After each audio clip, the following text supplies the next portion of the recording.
Vladimir Bello, and today I would like to read and go along here with Chapter 14 of Basic Electricity and Electronics. Chapter 14, Inductance and RL Circuits.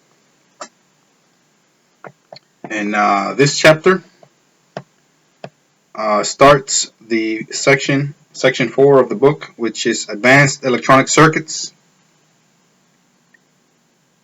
And the introduction for this section 4, the true heart of electronics or electronic fundamentals is explored in this section. Chapters 14, 15, and 16 are very important. They cover the operation of capacitors, inductors, and their combinations in series and parallel circuits. These three chapters lay the foundation for radio and television transmission and reception. Many electrical phenomena cannot be understood without first grasping these three chapters. In Chapter 17, atomic structure is explored once more, but in more detail. Semiconductors are then introduced and explained using atomic theory. This is the foundation of solid-state electronics. Chapter 18 explains transistors, amplifiers, and electron tubes. You will see how each chapter is based on the foundation of the previous chapter. The integrated circuit has revolutionized electronics. Chapter 19 discusses digital and analog devices. There is also expanded information on the operational amplifier and the 555 timer. Chapter 20 on digital circuits details the fundamentals needed to keep up with the rapidly expanding field of electronics. Section 4 closes with a chapter on oscillators. Chapter 14, Inductance and RL Circuits. Objectives. After studying this chapter, you will be able to define the terms inductor and inductance, explain how inductance affects a current, describe an RL circuit's transient response, define mutual inductance, describe the effect of inductance in AC circuits, explain and compare true power and apparent power, use various measuring and computing methods to determine the values of currents and voltages in inductive circuits. The keywords and terms will become important pieces of the electricity and electronics vocabulary. Look for them as you read this chapter. They are apparent power, Henry, impedance, inductance, inductive reactance, inductor, Lenz's law, mutual inductance, phase angle, power factor, Pythagorean theorem, reactance, reactive power, RL circuits, self-induction, time constant, transient response, true power, volt-ampere reactive or VAR, volt-amperes or VA.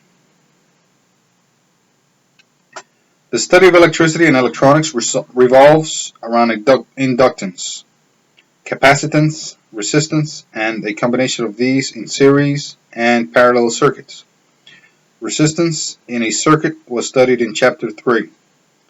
This chapter will help you answer these questions. What is an inductor and inductance? What is the effect of inductance in a circuit? What methods are used to measure and compute values of current and voltage in an inductive circuit?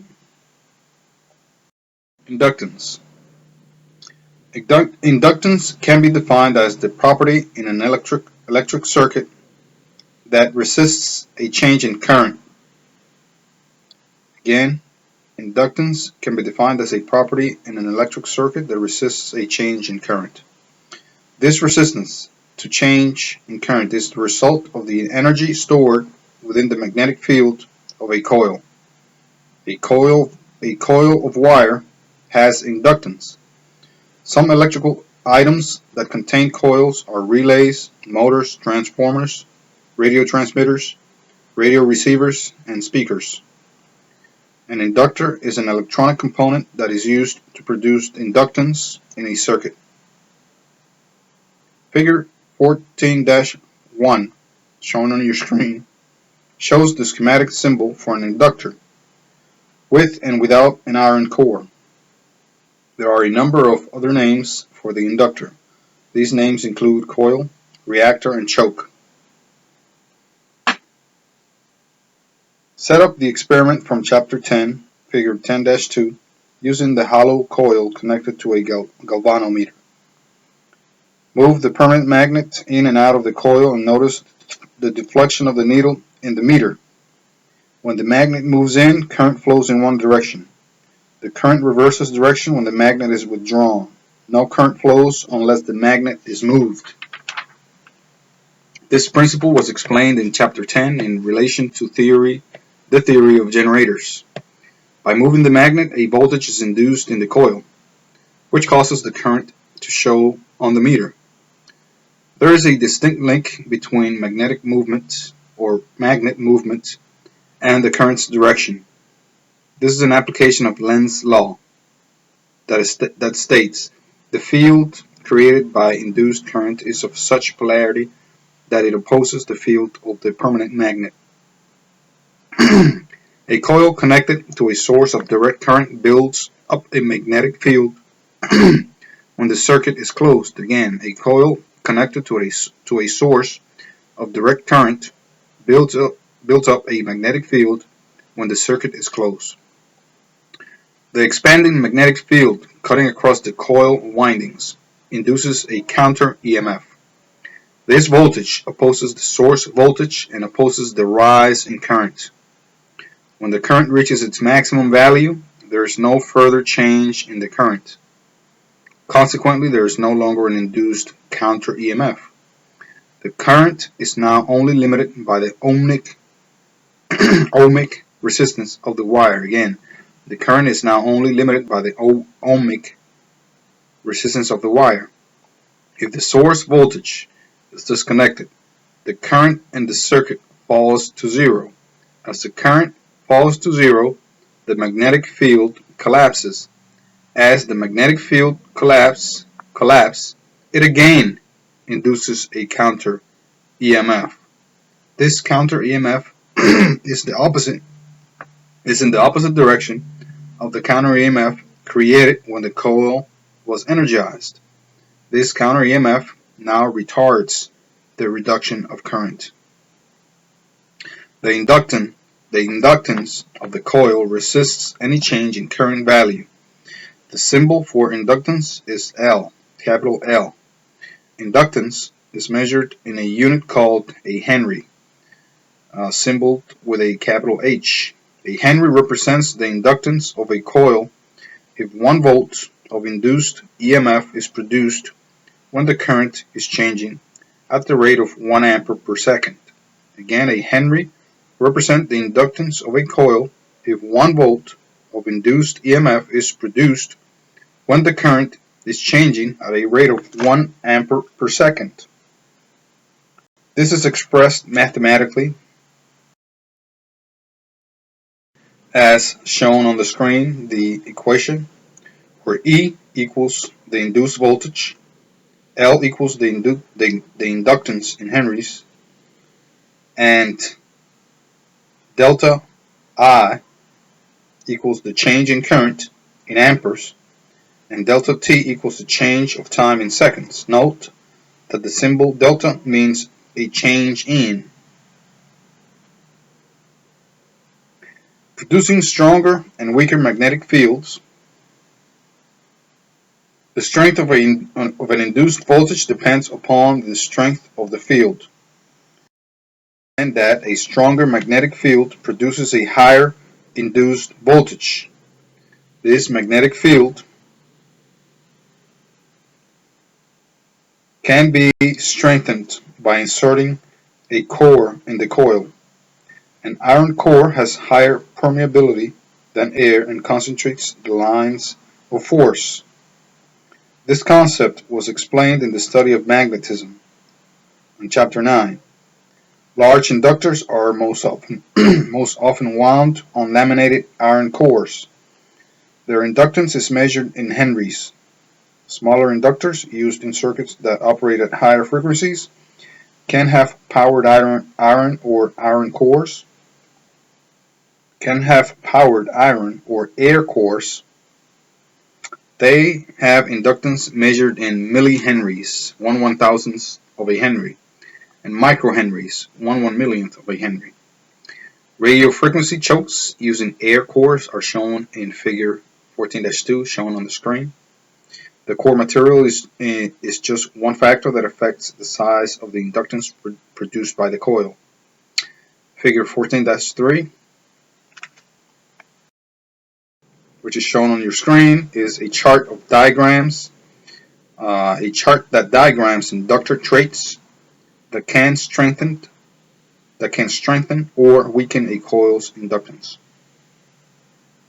14-3, chart of some of the factors that affect a coil's inductance. Self-induction. A changing current through an inductor produces an expanding or collapsing magnetic field cutting across the wires of the coil. A counter EMF is induced that opposes the change in current. This action is called self-induction. The strength of the self-induction depends on the number of turns of wire in the coil, the length between the length of the coil and its diameter, and the permeability of the core. Transient responses.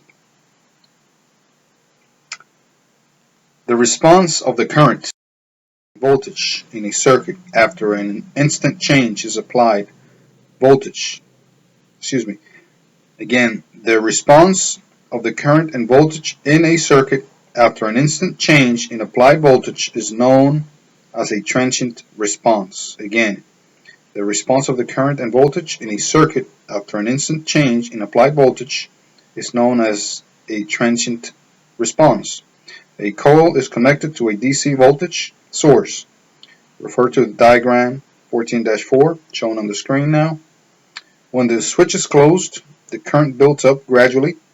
This effect is due to the inductance of the coil and the internal resistance of the battery. When the switch is opened, the current decays in a light manner. The rise and decay of the current in this circuit is shown in the graph in figure 14 shown on the screen now.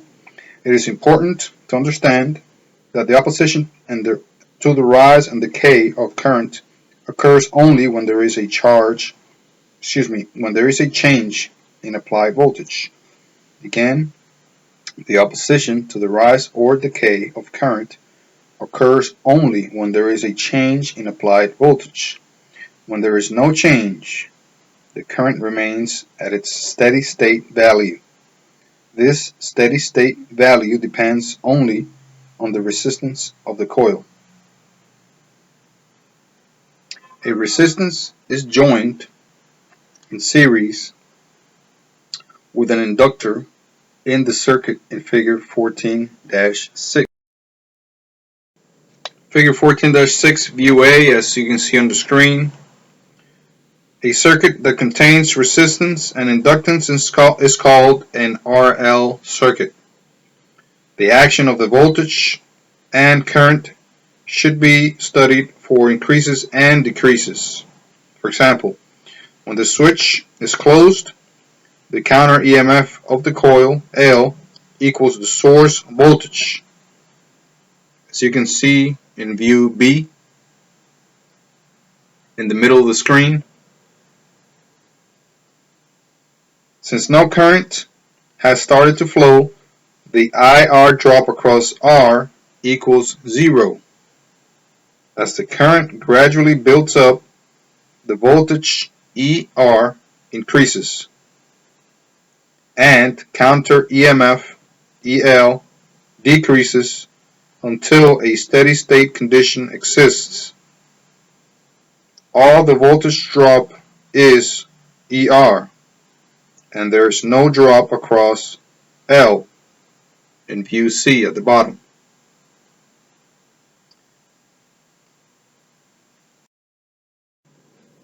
As you can see in figure 14-7, if the RL circuit is shorted by another switch, such as in view A, the stored energy in the field of L instantly develops a voltage, VB, at the bottom.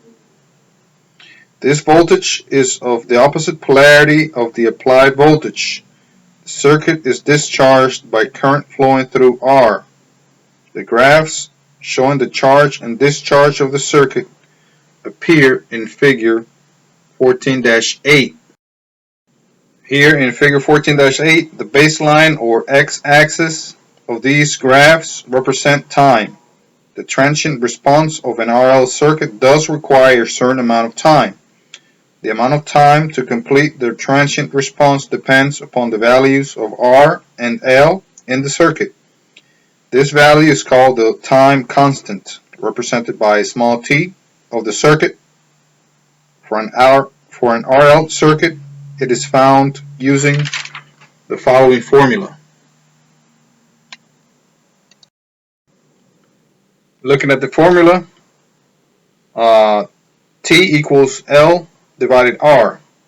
L is measured in henries and R measured in ohms, where T equals the time in seconds for the current to increase to 63.2% of its maximum value or to decrease to 36.7% of its value.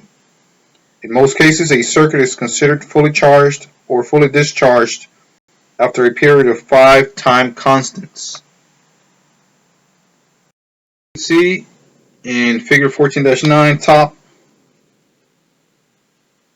the graph is showing the percentage of full charge against the number of time constants. From this graph, you can see why 5 time constants is considered full charge or discharge. The bottom of the figure 14-9, as you see on the screen, is a chart giving the voltage at the end of each time constant, assuming the source is 100 volts. At this time, please perform review questions for section 14.1.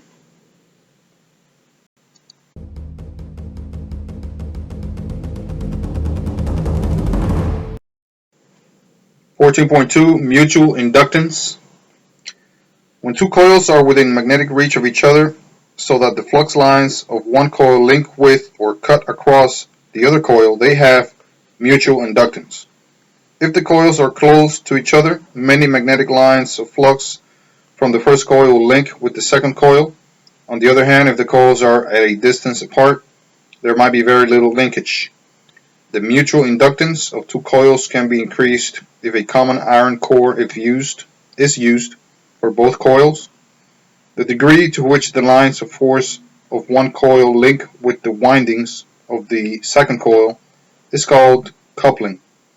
If all lines of one cut across all the turns of the other, we have what is called unity coupling.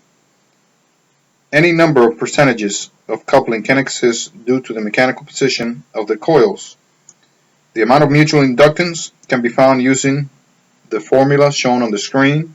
Lm equals K the square root of times the square root of L1 times L2. Well, where Lm is the mutual inductance in henries, K is the coefficient of or percentage of coupling, and L1 and L2 are the inductances of the respective coils. Mutual inductance must be considered when two or more inductors are connected in series or parallel in a circuit. Phase relationship in series and parallel inductance.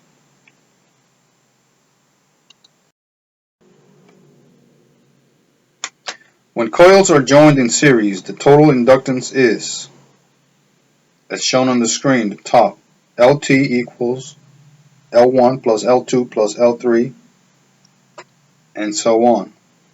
Notice that the individual inductances add together like series resistors. However, when there is mutual inductance, the formula becomes, such as at the bottom, LT equals L1 plus L2 plus, more or less, plus or minus, 2Lm. Again, LT equals L1 plus L2 plus or minus 2Lm. The plus or minus sign before the 2Lm means that the mutual inductance value might be added or subtracted depending on whether the magnetic fields are aiding or opposing each other. The plus should be used when the coils aid each other. The minus should be used when the coils oppose each other.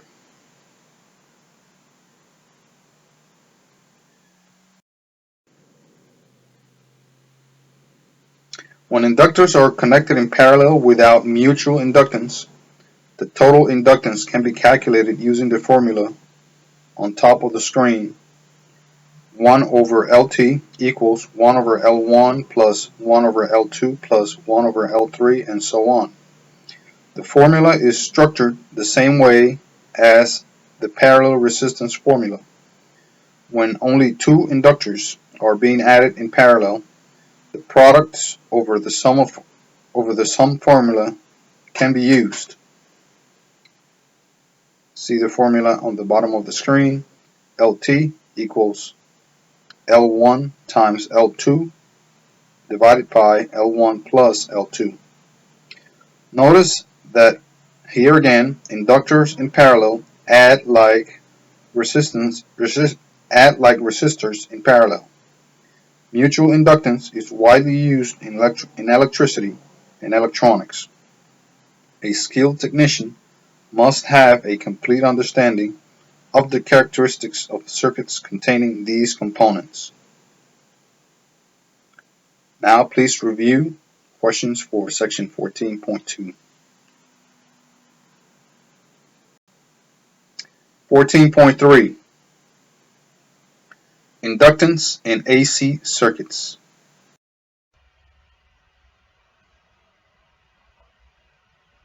In an AC circuit, the applied voltage constantly varies and reverses polarity. Any inductance in the circuit will generate a counter EMF, which will oppose the source voltage. Again, any inductance in the circuit will generate a counter EMF, which will oppose the source voltage. This event can be observed by setting up the experiment in experiment 14-1 again. Connect a light to a 6-volt DC source. Note its brilliance. Now connect the light to a 6-volt AC transformer and note its brilliance. Is it brighter or dimmer? The inductance has some indirect effect on the current. Opposition to an alternating current due to inductance or capacitance is called reactance. Again, opposition to an alternating current due to inductance or capacitance is called reactance. The letter symbol for reactance is X. When reactance is caused by an inductor, it is called inductive reactance. Inductive reactance is measured in ohms, and its symbol is XL. Induced current voltage. Induced current and voltage. Remember that the induced voltage in a coil is the counter EMF. The induced voltage in a coil is the counter EMF. Counter EMF opposes the source. Again, counter EMF opposes the source. Therefore, it is 180 degrees out of phase with the source voltage. This counter EMF opposes change, and the greatest counter EMF is induced when the current change is at a maximum. See figure 14-10 on your screen. The greatest rates of change of current is at 90 degrees and 270 degrees. Again, the greatest rate of change of current is at 90 degrees and 270 degrees. At these points, the applied voltage must be at a maximum. The applied voltage must be at a maximum. The induced voltage is also at a maximum. At 180 degrees and 360 degrees, the current change is minimum. The current is at its maximum value, ready to start its decline. As you can see in figure 4-10 on your screen, in a circuit containing pure inductance, the current is 90 degrees out of phase with the applied voltage. The current is lagging behind the voltage. The magnitude of the reactive force opposing the flow of AC is measured in ohms. can be mathematically using the following equation. XL equals 2 pi FL, where XL equals inductive reactance in ohms, F equals frequency in hertz, L equals inductance in henries, and pi is approximately 3.1416. Remember, as frequency or inductance is increased, the inductive reactance increases. They are in direct proportion. Again, as frequency or inductance is increased, the inductive reactance increases, and they are in direct proportion.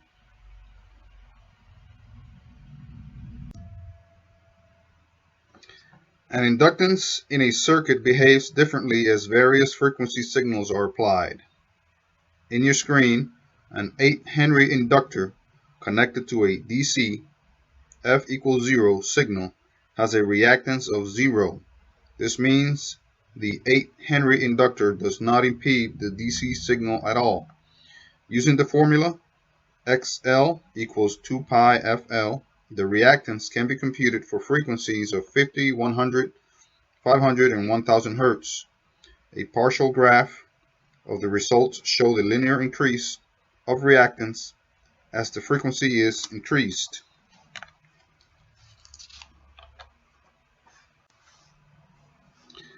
In the figure on your screen, the frequency has been held constant at 1000 Hz. The reactance is plotted as the inductance is increased from 0 henries to 0.8 henries. Notice the linear increase in reactance as the inductance is increased. These principles can be applied to filter and coupling circuits.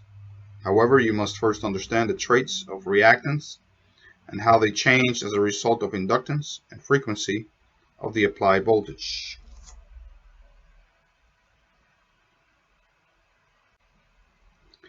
Power in inductive circuits. Power consumed in a purely resistive circuit is the product of the voltage and current, which is P equals I times E, or power equals current times voltage. This is the actual power used by a circuit. It is called true power,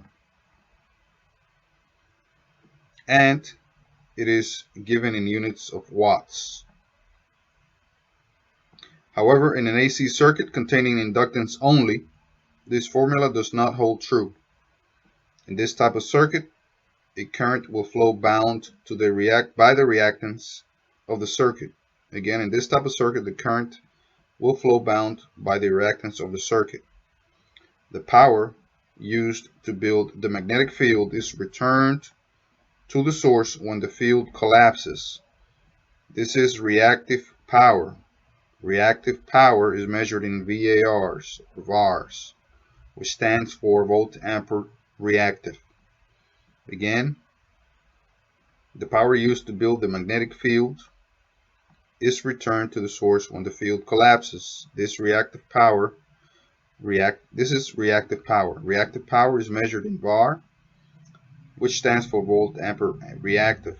The combination of true power and reactive power gives rise to a measure of power that appears to be delivered to a load.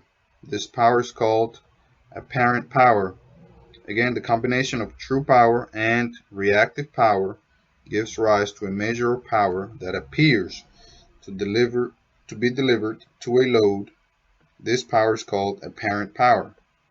It is equal to the product of the effective voltage and the effective current. Again, apparent power is equal to the product of the effective voltage and the effective current.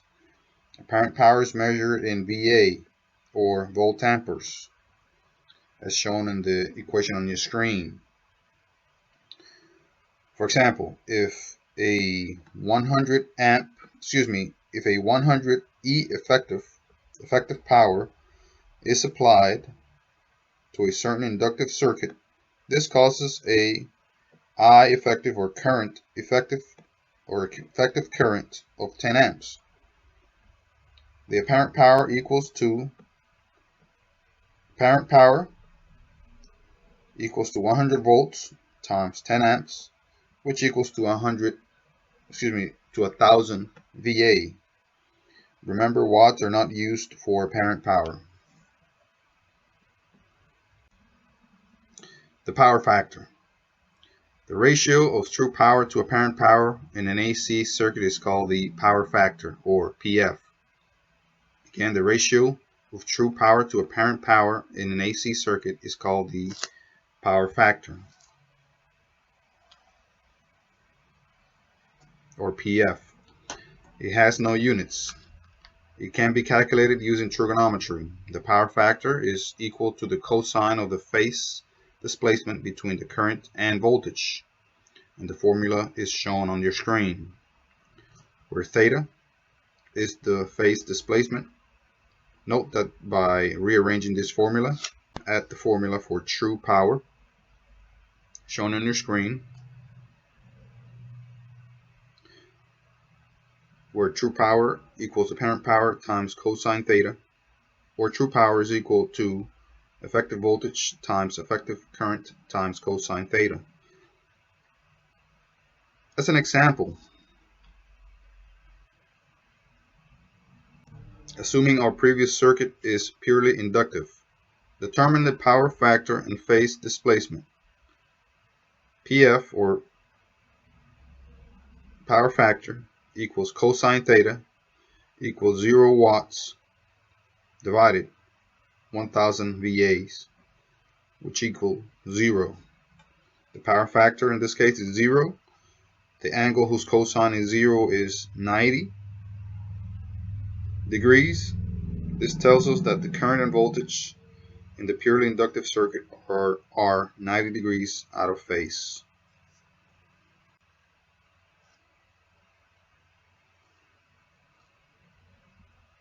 And here you can see how the current and voltage in the purely inductive circuit are 90 degrees out of phase. That is shown on your screen now. A circuit containing inductance only, again, the true power is 0 and the current lags voltage.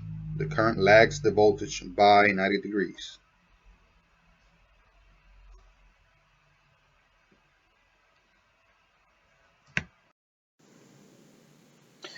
If an AC circuit contains only resistance, the current and voltage are in phase.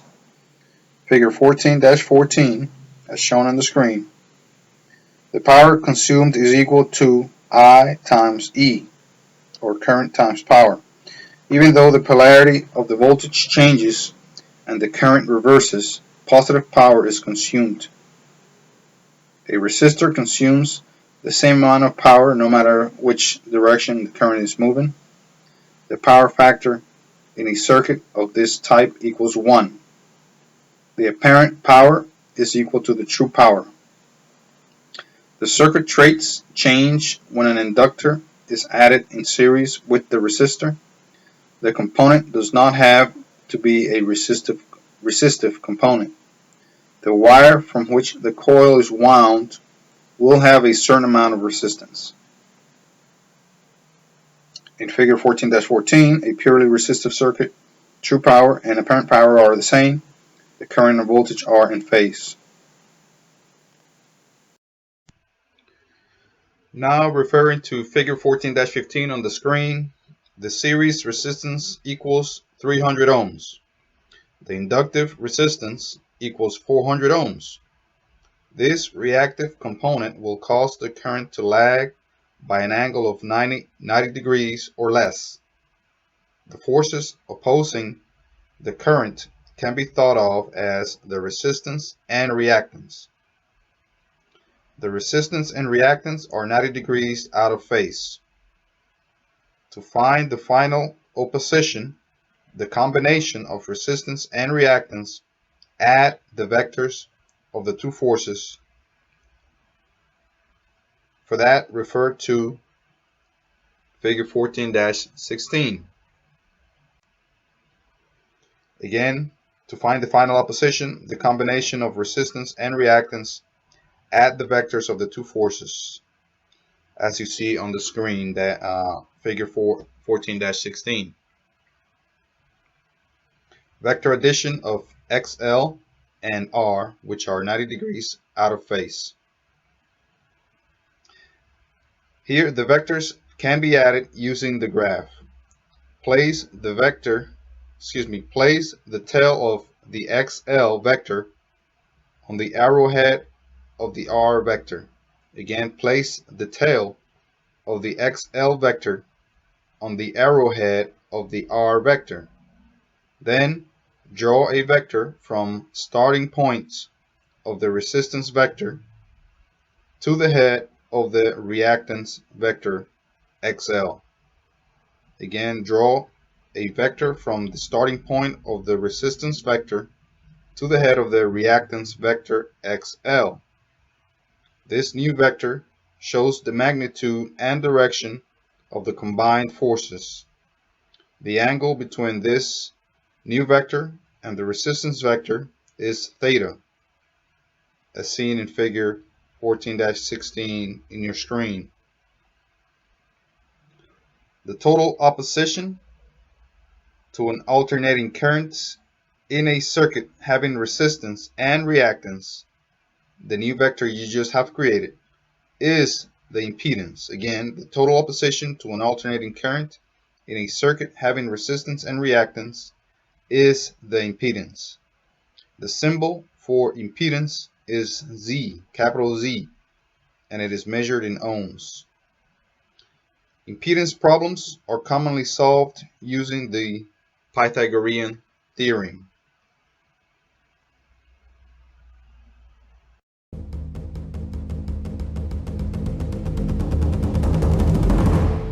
The theorem is shown on the screen, stating that the hypotenuse of a right triangle is equal to the square root of the sum of the squares of the two sides. It is written as shown on the screen, where C is the hypotenuse and A and B are the other two sides of the right triangle. In the problem figures 14-15 and 14-16, XL equals 400 and R equals 300. Find the impedance Z. Using the formula, Z equals the square root of R squared plus XL squared. That's the Pythagorean theorem. Z equals to the square root of 300 ohms squared plus 400 ohms squared, which is equal to 90,000 ohms plus 160,000 ohms. All square rooted, which Z is equal to 500 ohms. The impedance of the circuit is 500 ohms. The angle between the vector Z and the vector R is called the phase angle, theta. It represents the phase displacement between the current and voltage resulting from the reactive component. So, since cosine theta equals the power factor, cosine theta equals power factor again, cosine theta equals R divided Z, or cosine theta equals R divided Z, which equals 300 divided 500, which equals 0.6. Since the cosine of theta equals 0.6, the angle whose cosine is 0.6, 53.1 degrees approximately, is equal to the phase angle. Therefore, the current lags the voltage by an angle of about 53.1 degrees. The true power in this circuit can be now calculated. The true power in this circuit equals to the apparent power times the power factor, or cosine theta. The true power equals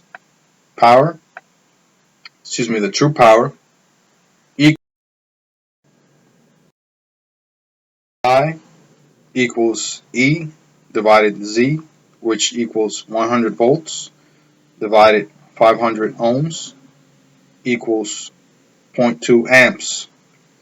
The apparent power equals E times I, or voltage times current, which is the apparent power equals 100 volts times 0.2 amps, which equals 20 volt amps VAs. The true power equals volts times current times cosine theta. True power equals 100 volts times 0.2 amps times cosine 53.1 degrees. And true power equals 20 watts times 0.6, and the true power equals 12 watts.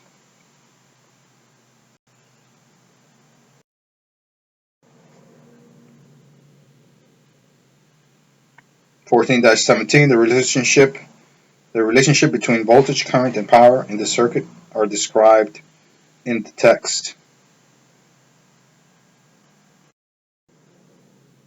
These figures can be checked by inserting them into the power factor formula, which is PF, power factor, equals true power over or divided by apparent power.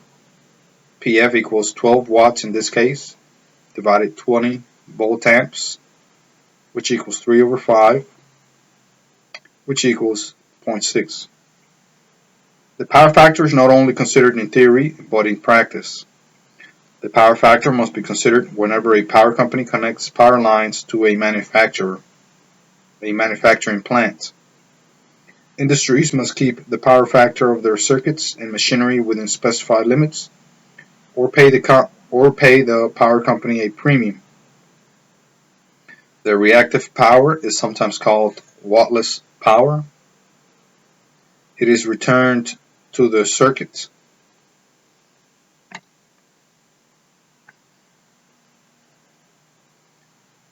In figure 14-17, the power in the shaded area above the zero line is used.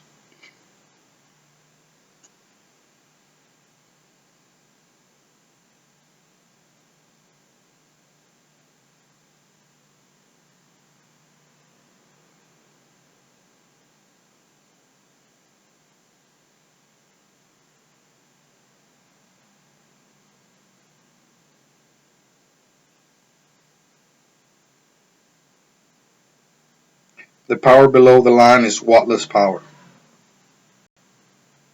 Ohm's law for AC circuits.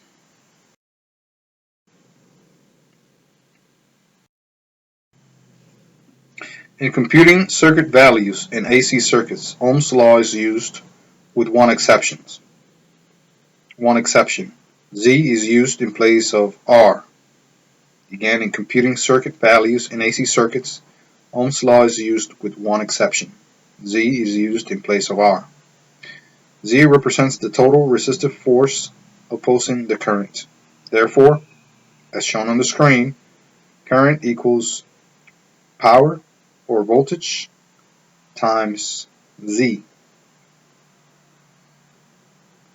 or I equals E divided Z, and E equals I times Z, and Z equals E divided I. Again, Z is used instead of R. Example, a series circuit contains Henry choke, contains an 8 Henry choke, and a 4,000 ohm resistor. Again, a choke is an inductor. So in this example, an 8 Henry choke is used and a 400 ohm resistor. It is connected across a 200 volts 60 Hz AC source. Find the impedance, circuit current, voltage drops across the resistor and inductor, phase angle theta, apparent power, and true power. See figure 14-18 as shown on your screen.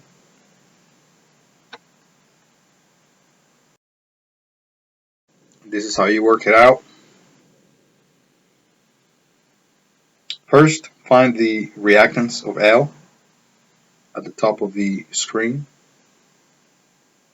XL equals 2 pi FL, formula discussed earlier, which is equal to 2 times 3.14 times 60 Hertz times 8 Henry, which is equal to 3014 ohms, or 3000 ohms approximately. Then find the impedance of the circuit. Z, representing impedance, equals the square root of R2 plus XL2, or R squared plus XL squared. And as you can see, is 5000 ohms. Then you find the current in the circuit, or I equals E divided Z, or 200 volts divided 500 ohms, which equals 0.04 amps. Then find the voltage drop across R and XL using the formula ER equals I times R, or 0.04 amps times 4000 ohms equals 160 volts, and EXL equals 1 times XL, or 0.04 amps times 3000 ohms equals 120 volts. Notice that the sum of the voltage drops does not equal the applied voltage. This is because the two voltages are 90 degrees out of phase. This requires a vector addition. The source voltage, ES, as shown in the screen, source voltage ES equals the square root of 160 volts squared plus 120 volts squared, which, as you can see, equals to ultimately 200 volts. To find the phase angle theta between I and E, you use the formula cosine theta equals R over Z, or divided Z, which is 4000 ohms divided 5000 ohms, which is 0.8. 0.8 is the cosine of an angle of 37 degrees. Theta equals 37 degrees. To find the true power and apparent power is I times E, which is 0.04 amps times 200 volts, or 8 volt amps. The true power is I times E times cosine theta, which is 0.04 amps times 200 volts times 0.8, or 6.4 watts. Note that some figures have been approximated to make the calculation simpler.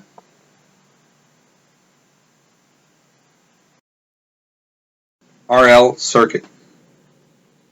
In a circuit containing a resistance and an inductance in parallel, the voltage of each circuit element is the same as the source voltage. Further, there is no phase difference among the elements because they are all in parallel. There will, however, be a phase difference among the total and branch currents. The current is in phase with voltage in the resistive branch. Current lags the voltage across the inductor by 90 degrees. The total current will lag the source voltage by some angle between 0 and 90 degrees. If the reactance of the inductor is larger than the resistance of the resistor, the angle will be closer to 0 degrees. If the resistance is much larger than the reactance, the lag will be closer to 90 degrees. In the parallel RL circuit, we do not find impedance through a vector sum. Instead, we apply Ohm's law, which is shown on the screen as Z equals ES over, or divided by, IT. As discussed, voltage in the parallel RL circuit is in phase with IR, and it leads IL by 90 degrees. Thus, we can say that IR leads. So, as discussed, voltage in the parallel RL circuit is in phase with IR, and it leads IL by 90 degrees. Thus, we can say that IR leads IL by 90 degrees. The parallel RL circuit then has two current components, IR and IL. Both of these can be represented by phasors. Since they are out of phase, we cannot simply add the two components together to figure the total circuit current. We must find their phasor sum. See figure 14-19, which is shown on your screen. Again, voltage in the parallel RL circuits is in phase with IR, and it leads IL by 90 degrees. Thus, we can say that IR leads IL by 90 degrees. The parallel RL circuit then has two current components, IR and IL. Both of these can be represented by phasors. Since they are out of phase, we cannot simply add the two components together to figure the total circuit current. We must find the phasor sum. See the figure on your screen, which is the equation IT equals the square root of IR squared plus IL squared.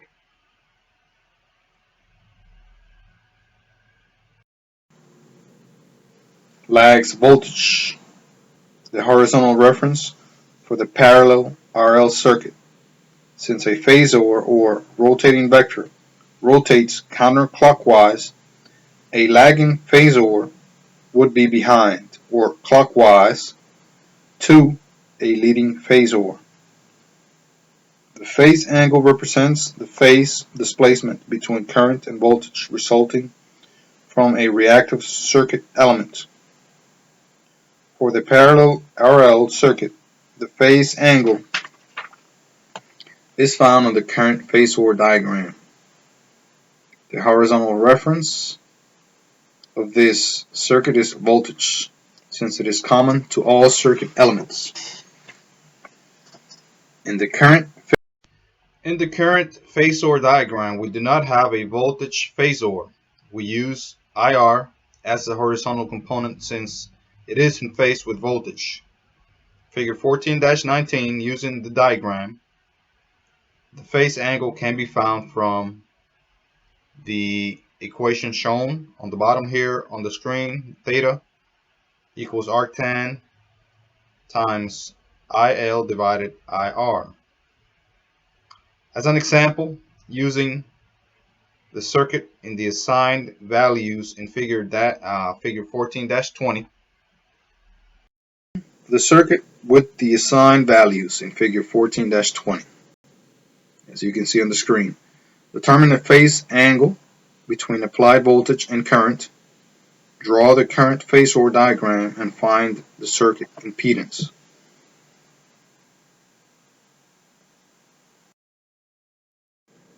Again, to compute this problem, step 1 is to compute the value of inductive reactance, or XL, shown as the formula. XL equals 2 pi FL, which is 6.28 times 100 Hertz times 4 Henries, which equals 2512 or 2512 ohms. Step 2 is to compute the branch currents using Ohm's law. IR equals ES divided R, or 100 volts divided 1500 ohms equals 0.67 amps, 0.067 amps. IL equals ES divided XL, which is equal to 100 volts divided 2512 ohms, which equals 0.04 amps. Step 3, determine the phase angle to see how much the circuit current lags the voltage.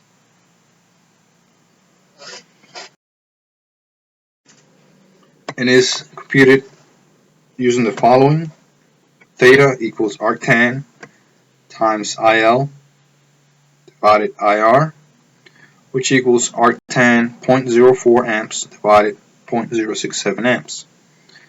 Arctan theta is then equal to arctan 0.597, which is equal to theta equals to 30.8 degrees.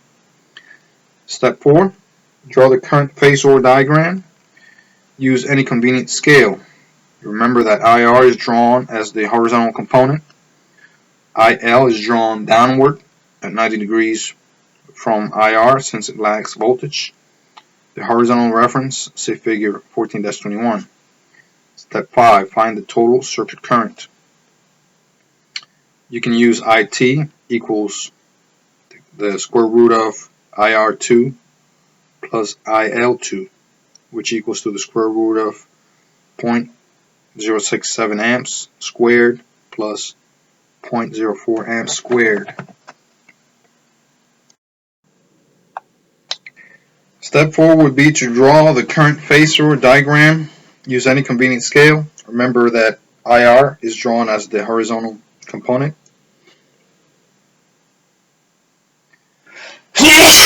Excuse me, IL is drawn downward at 90 degrees from IR since it lags voltage. The horizontal reference, see figure 14-21. Step 5, find the total circuit current. IT equals the square root of IR2 plus IL2, which equals to square root of 0.067 amps squared plus 0.04 amps squared, which equals to 0.078 amps. Step 6 would be to find the impedance of the circuit.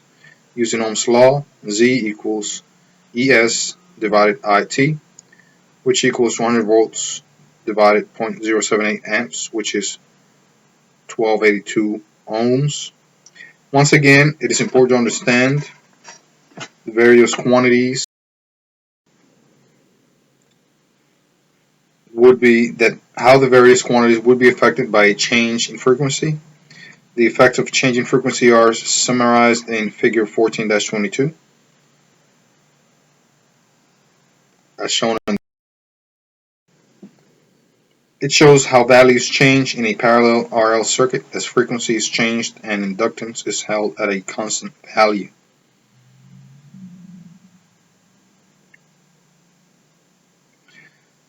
Now you can go ahead and review the questions for section 14.3 and perform those questions.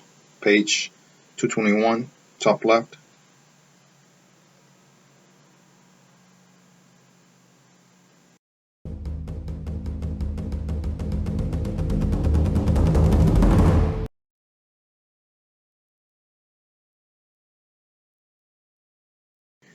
And the summary for this chapter.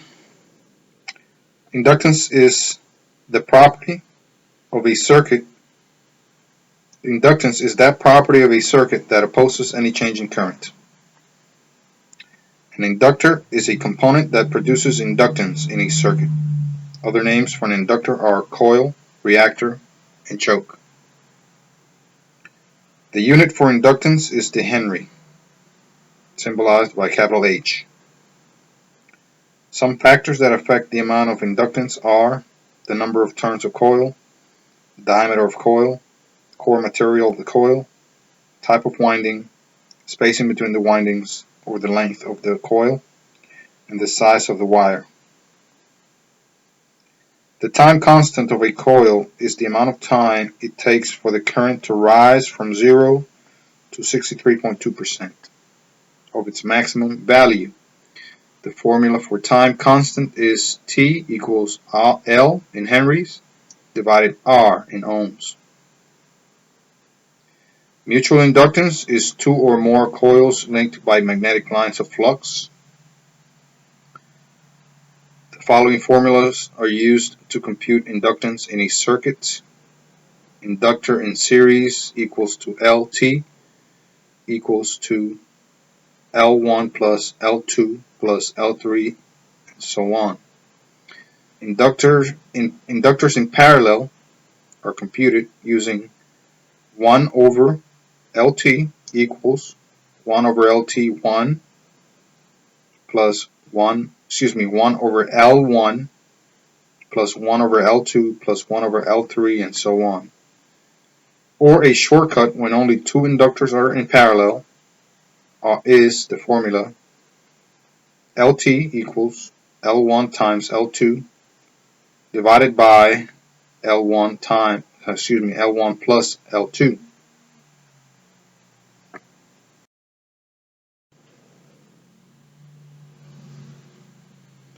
Inductive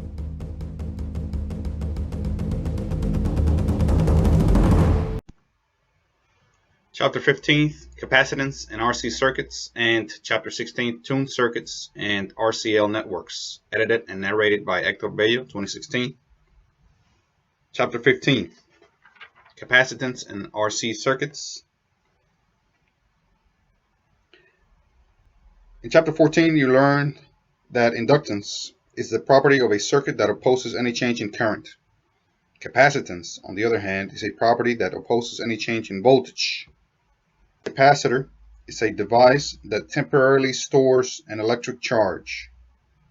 A capacitor accepts or returns this charge in order to maintain a constant voltage.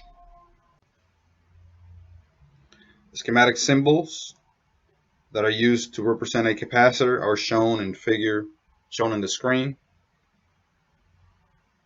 The capacitor is made of two plates of conductive material.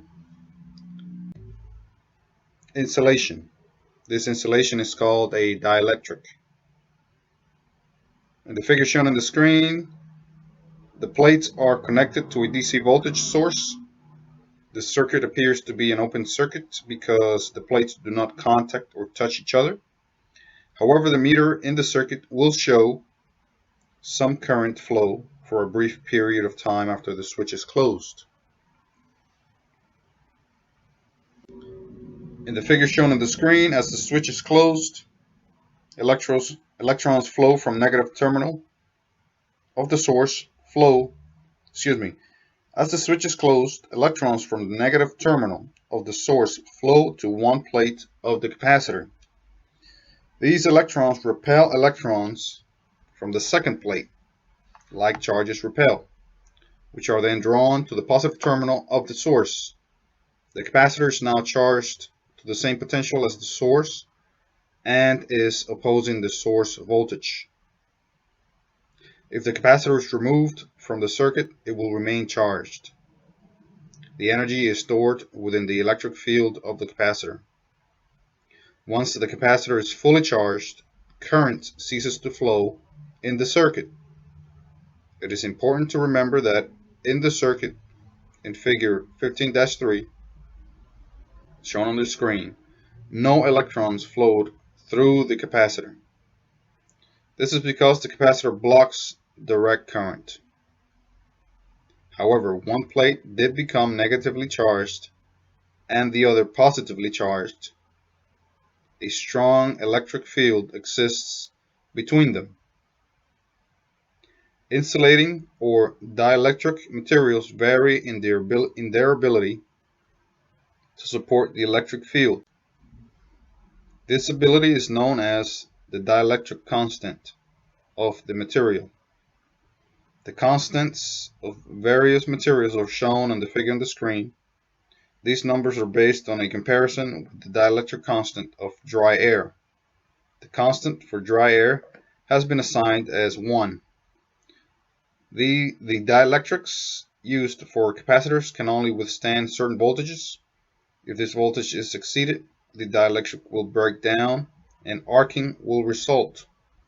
This maximum voltage is known as the working voltage, or VW. Exceeding the working voltage can cause a short circuit and can ruin other parts of the circuit connected to the dielectric.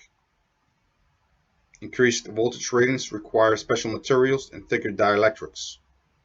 When a capacitor is replaced, check its capacitance value and DC working voltage. When a capacitor is used as in an AC circuit, the working voltage should safely exceed the peak AC voltage. For example, A 120 volt effective AC voltage has a peak voltage of 120 volts times 1.414 or 169.7 volts. Any capacitors used must be able to handle 169.7 volts. Calculating capacitance. Capacitance is determined by the number of electrons that can be stored in the capacitor for each volt of applied voltage.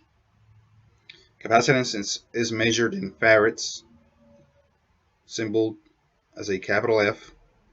A farad represents a charge of 1 coulomb that raises the potential of 1 volt. This equation is written as shown on the screen: C equals Q divided E, where C is the capacitance in farads, Q is the charge in coulombs, and E is the voltage in volts. Capacitors used in electronic work have capacities measured in microfarads, 1/1 millionths of a farad, and picofarads, 1/1 million of 1/1 million of a farad. Microfarad is commonly written as UF or small m, F, capital F, or sometimes written as MFD. A picofarad is written as PF. A nanofarad is not a common measurement of capacitance. A conversion chart for these units is shown on the screen. Capacitance is determined by a few items. First is the material used as the dielectric.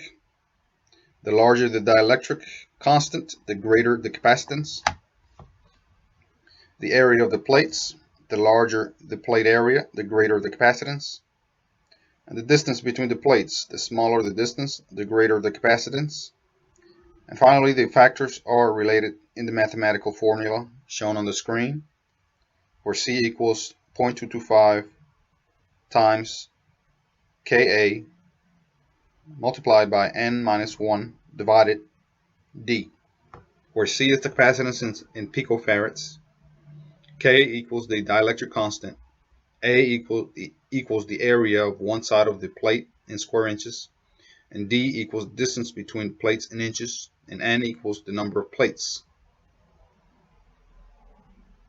This formula illustrates the following facts. 1. Capacity increases as the area of the plates increase, or as the dielectric constant increases. And 2. Capacity decreases as the distance between the plates increases. A lesson on safety. Many large capacitors in TVs and other electronic equipment retain the charge for a long time after it's powered off. Discharge these capacitors by shorting terminals to the equipment's chassis with an insulated screwdriver. If capacitors are not discharged, the voltages can destroy test equipment, and persons working on the equipment can receive a severe shock. Types of capacitors.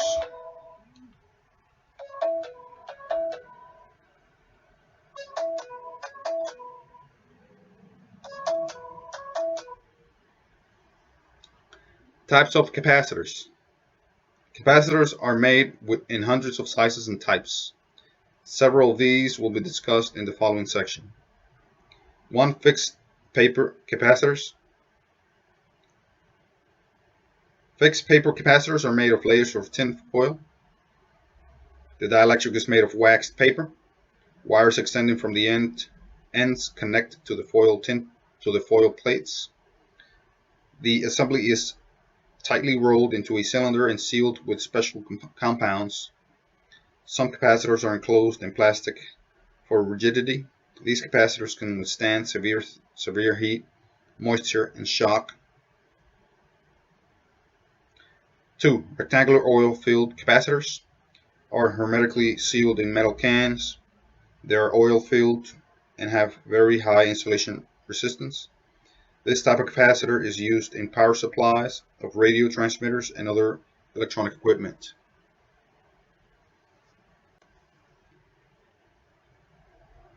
Can-type electrolytic capacitors use different methods of plate construction. As the figure shown on the screen shows in details 3 separate can-type electrolytic capacitors and are put together. And the next figure shows several types of single-ended capacitors, as I will demonstrate here, shown on the screen shortly.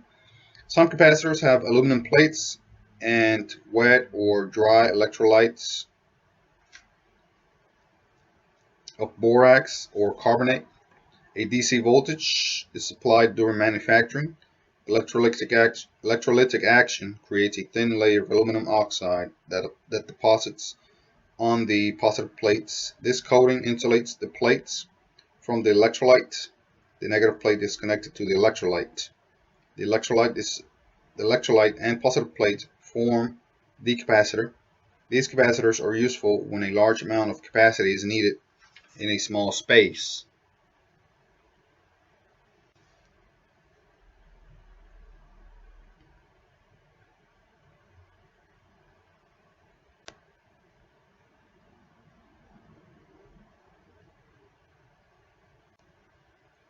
Polarity of these capacitors is very important. A reverse connection can destroy them. The cans may contain from 1 to 4 different capacitors. The terminals are marked by a rectangle, triangle, half a circle, and a square. These are symbols. The metal can is usually the common negative terminal for all the capacitors. A special metal and fiber mounting plate is supplied for easy installation on a chassis. Another type of capacitor is the tubular electrolytic capacitor, shown in the figure on the screen. Construction is similar to the can type. The main advantage of these tubular capacitors is their smaller size.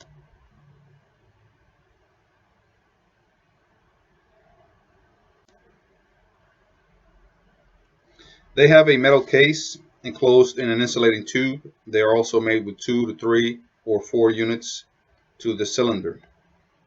Very popular small capacitor used in a great deal of radio and TV work is the ceramic capacitor, shown in the figures on the screen.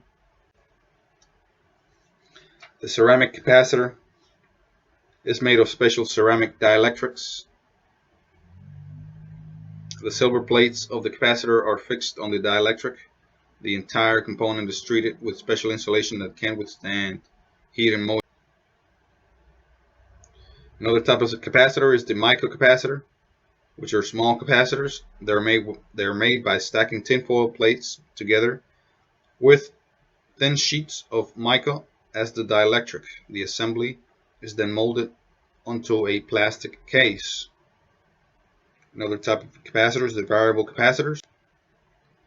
Variable capacitors consist of metal plates that join together as the shaft turns. The stationary plate is called the stator. The rotating plate is called the rotor. When we adjust or turn the dial on a radio, we are actually adjusting a variable capacitor inside of the radio. By changing the amount of capacitance inside of the radio circuit, we are changing the radio frequency. This capacitance or this capacitor is at maximum capacity when the plates are fully meshed. The schematic symbol for a variable capacitor is shown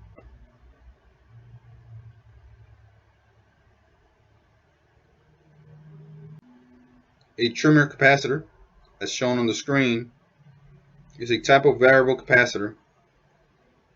The adjustable screw compresses the plates and increases the capacitance.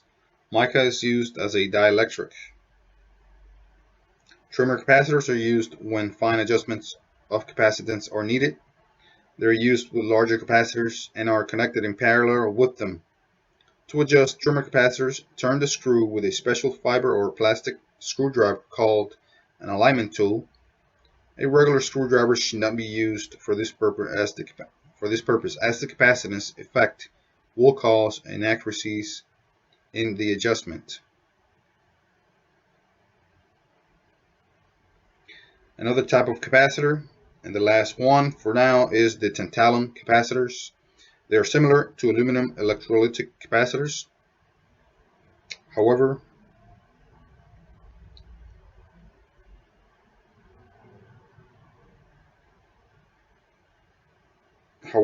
tantalum capacitors use tantalum, not aluminum, for the electrode. Tantalum capacitors have three distinct advantages that make them quite useful. Tantalum capacitors have a larger capacitance over a smaller area, which makes them ideal for smaller circuits. Tantalum capacitors have a long shelf life. Tantalum resists most acids, consequently tantalum capacitors have less leakage current.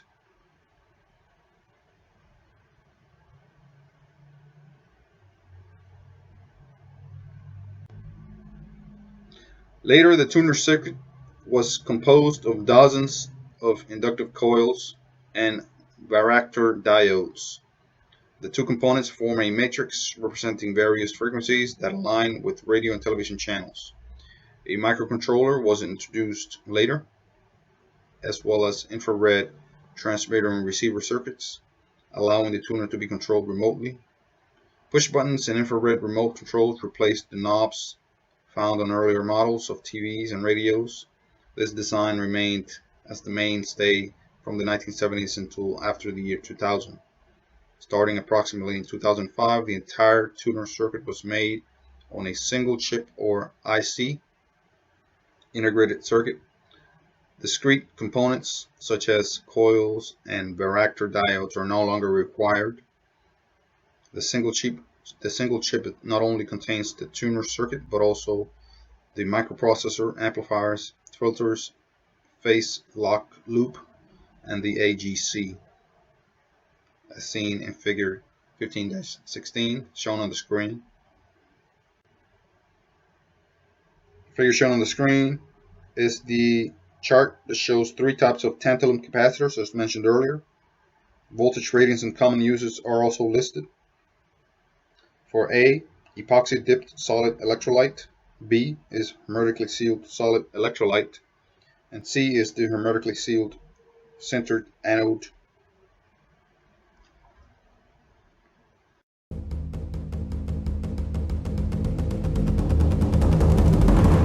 Response of the capacitor.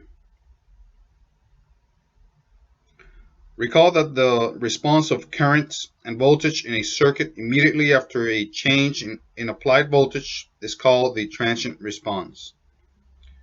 Refer to the figures on the screen, starting with the top left, figure 15-17. A capacitor and a resistor are connected in series across a voltage source. A circuit that contains resistance and capacitance is called an RC circuit. When the switch is closed in this RC circuit, the maximum current will flow. The current gradually decreases until the capacitor has reached its full charge. The capacitor will discharge to the level of the applied voltage. Initially, however, the voltage across the capacitor is 0. When the switch is closed, the voltage across the capacitor gradually builds up to the value of the source voltage. This charging of the capacitor is shown in figure 15-18 on the lower left. The current in the RC circuit is also shown in this figure, lower left. Notice that the switch is closed.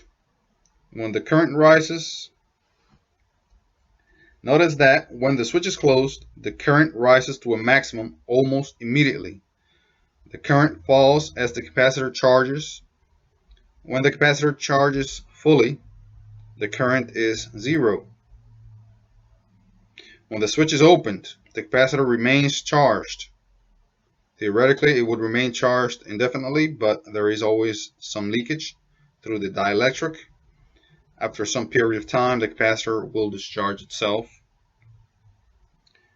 In figure 15-19 on the middle of the screen, the series combination of charged capacitor and resistor are short-circuited by providing a discharge path. Because there is no opposing voltage, the discharge current will instantly rise to maximum and gradually fall off to zero. The combined graph of the charge and discharge of the capacitor is shown in figure 15-20 on the right top of the screen. Voltages appear across the resistor and capacitor in this circuit. The voltage across the resistor, or R, is a result of the current. For example, this is because E equals I times R. Thus, the maximum voltage appears across R when maximum current is flowing. This condition exists immediately after the switch is closed, as seen in figure 15-17 on the top left. After the discharge switch is closed in figure 15-19 in the middle. In both cases, the voltage across R drops off or decays as the capacitor approaches full charge or discharge. The graph of the voltage across R is pictured in 15-21 on the lower left of your screen. Constant, or RC time constant. During the charge and discharge of the series RC network outlined above, a period of time elapsed. This time is indicated along the base or x-axis of the graphs in figure 15-20 and 15-21 as shown on the previous screen. The amount of the time needed for the capacitor to charge or discharge to 63.2% is known as the time constant of the circuit, as was discussed in chapter 14. The formula to determine the time constant in the circuit is shown on the screen. T equals R times C, where T is the time constant in seconds, R is the resistance in ohms, and C is the capacitance in farads. For a complete charge or discharge, 5 time constant periods are required, assuming a source voltage equal to 100 volts. Here, 15-22 shown on the screen shows the time constant, percentage, and voltage. For example, a 0.1 microfarad capacitor is connected in series to a 1 megohm or 1 million ohm resistor across a 100 volt source. How much time will elapse during the charging of the capacitor, or C? Using the powers of 10 is explained in the appendix.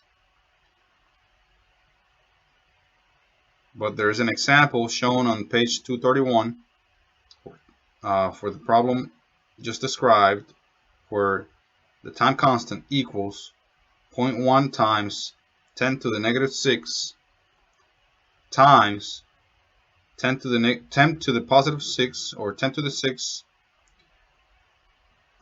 which all equals to 0.1 seconds, or 1/10 of a second.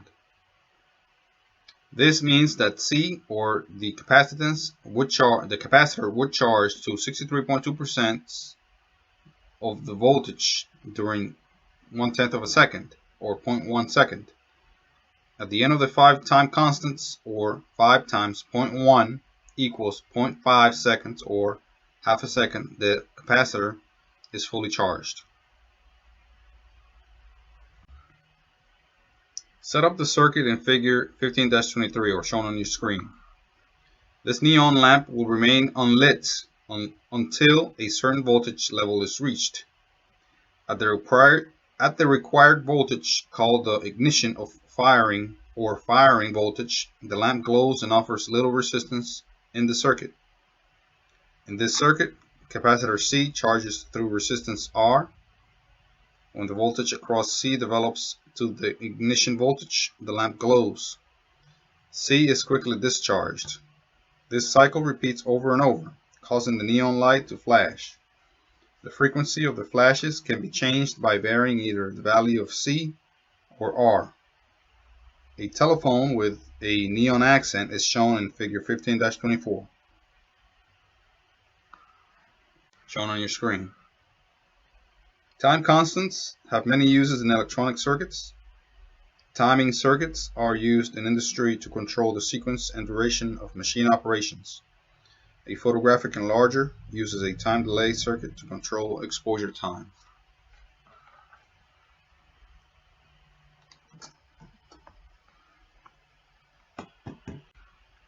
Capacitors in series and parallel.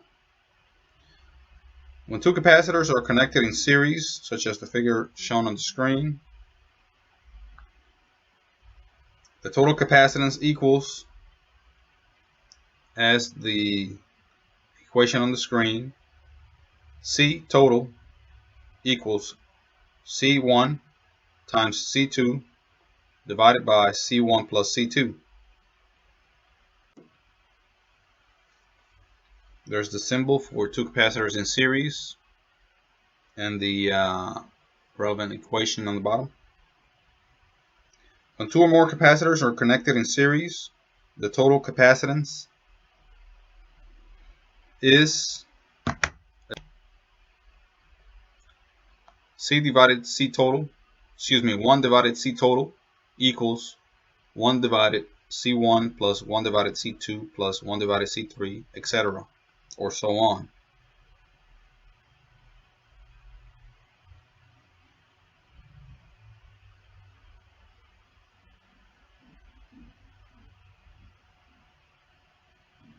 This is when two or more capacitors, like 3, 4, 5, are connected in series.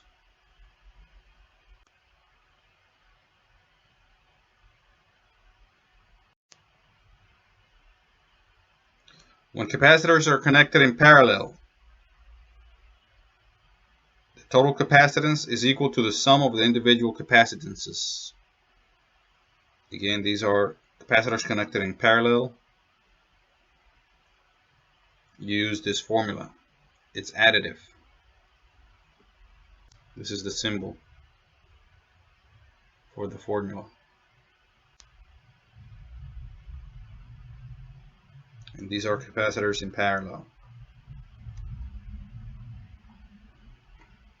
Please now take the time to perform review questions for section 15.2, bottom of page 233.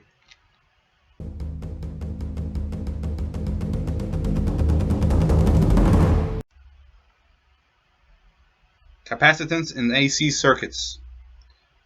When an AC voltage is applied to a capacitor, the plates charge and discharge repeatedly. During the first half cycle, the plates charge up, one plate negative and one plate positive, and discharge back to zero. During the next half cycle, the plates charge to the opposite polarities of the first half cycle, and then discharge back to zero. An AC meter in the circuit shows a current flowing at all times. To demonstrate this fact, connect a light and capacitor in series with a 6-volt DC source.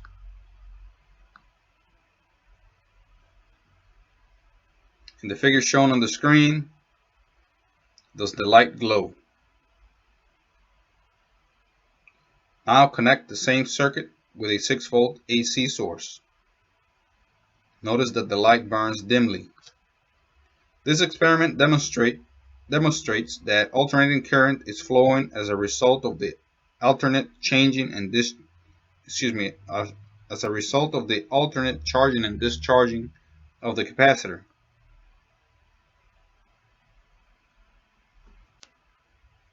To review, please see the image on the screen. As the AC voltage starts to rise, current is at a maximum because the capacitor C is in a discharged state. As C becomes charged to peak AC voltage, the charging current drops to 0, point A. As the voltage begins to drop, the discharging current begins to rise in a negative direction. It reaches a maximum at the point of zero voltage, point B. This phase difference keeps going throughout each cycle. In a purely capacitive circuit, the current leads the voltage by an angle of 90 degrees. The size of the current in the circuit depends upon the size of the capacitor. Larger capacitors, more capacitance, require a larger current to charge them. The frequency of the AC voltage also affects the current.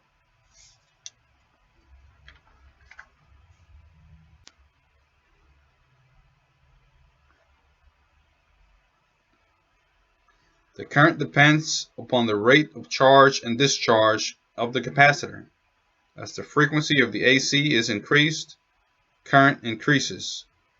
These links are stated in the formula shown on the screen. Xc equals 1 over 2 pi Fc, where Xc equals the capacitive reactance in ohms, F equals the frequency in hertz, and C equals the capacitance in farads. Like inductors, capacitors produce resistance to the flow of alternating current. This resistance resulting from capacitance is called capacitive reactance.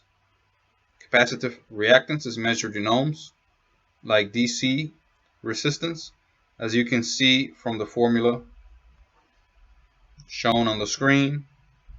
As the frequency increases, Xc decreases. As capacitance increases, Xc. Here's an example. What is the reactance of a 10 microfarad capacitor working in a circuit at a frequency of 120 Hz? The reactance of a 0.1 microfarad capacitor, as the frequency is varied, can be seen in figure 15-30, shown on the screen. As the frequencies change to 50, 100, 1000, and 5000 Hz, each reactance is computed using the formula for capacitive reactance. Notice how the reactance on the graph approaches zero as the frequency heads toward infinity. In the next figure shown, the frequency is held at constant at 1000 Hz. The reactance is plotted for capacitors of 0.01 microfarad, 0.05 microfarads, 0.1 microfarads, and 0.5 microfarads. These are common capacitor sizes used in electronic work. They are used in filtering, coupling, and bypassing networks.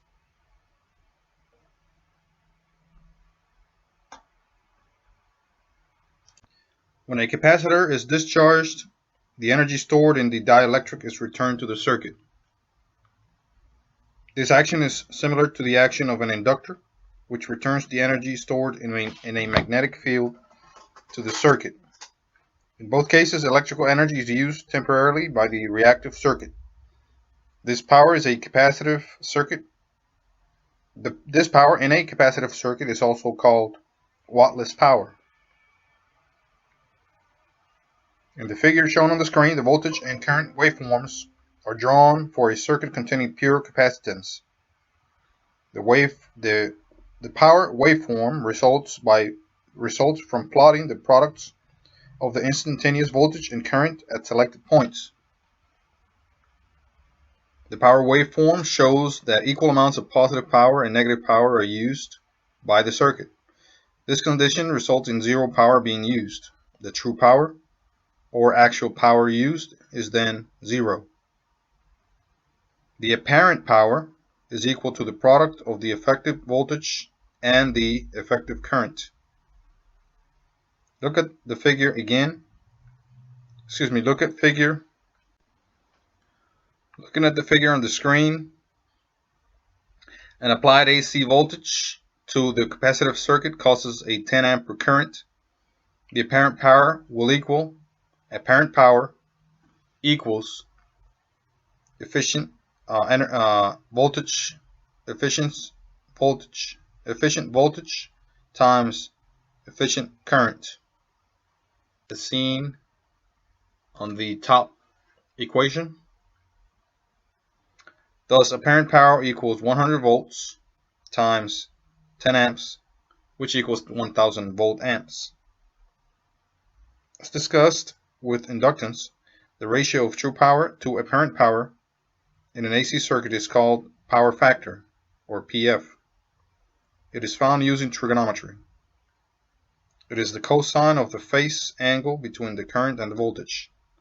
Recall that from chapter 14. This is the power factor formula used in the example coming up.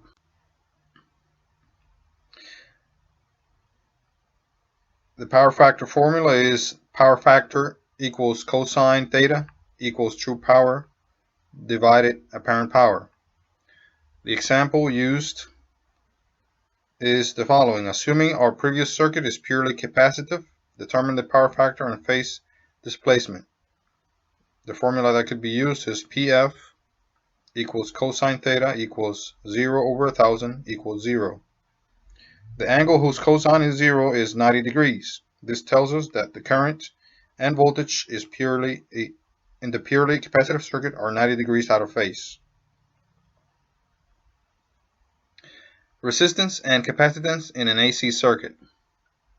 When resistance is present in a circuit, power is used. If a circuit contains only resistance, then voltage and current are in phase. There is no phase angle, theta, and the power factor is 1. Cosine 0 degrees equal to 1. The apparent power equals to true power.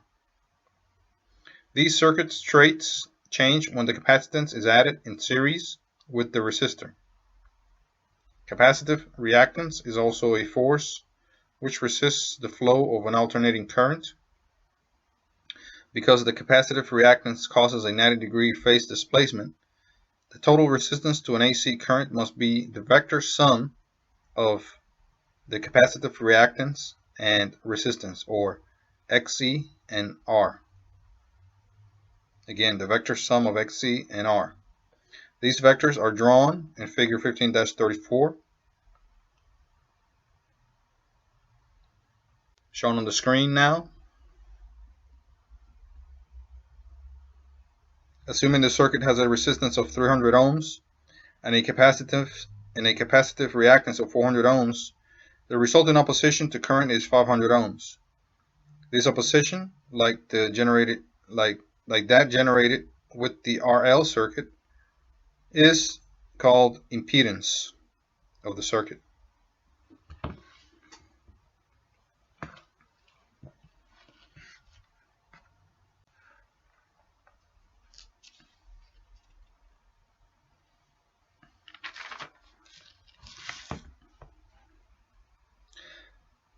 The angle between the vector Z and vector R represent the phase displacement between the current and the voltage as a result of the reactive component. This angle theta, since cosine theta is equal to the power factor, we can calculate using the following formulas shown on the screen. Cosine theta equals power factor equals resistance times reactance. An angle with a cosine of 0.6 is 53.1 degrees approximately. Thus, the current leads the voltage by an angle of 53.1 degrees. The true power in this circuit equals true power equals apparent power times cosine theta.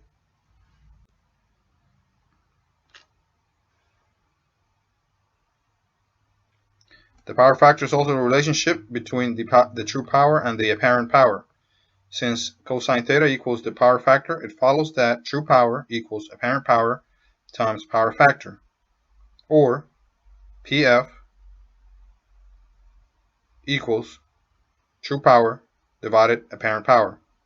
Using Ohm's law for AC circuits, the current following in the figure 15-34 100 volts AC applied is equal to, as seen on the screen, current equals voltage divided reactance,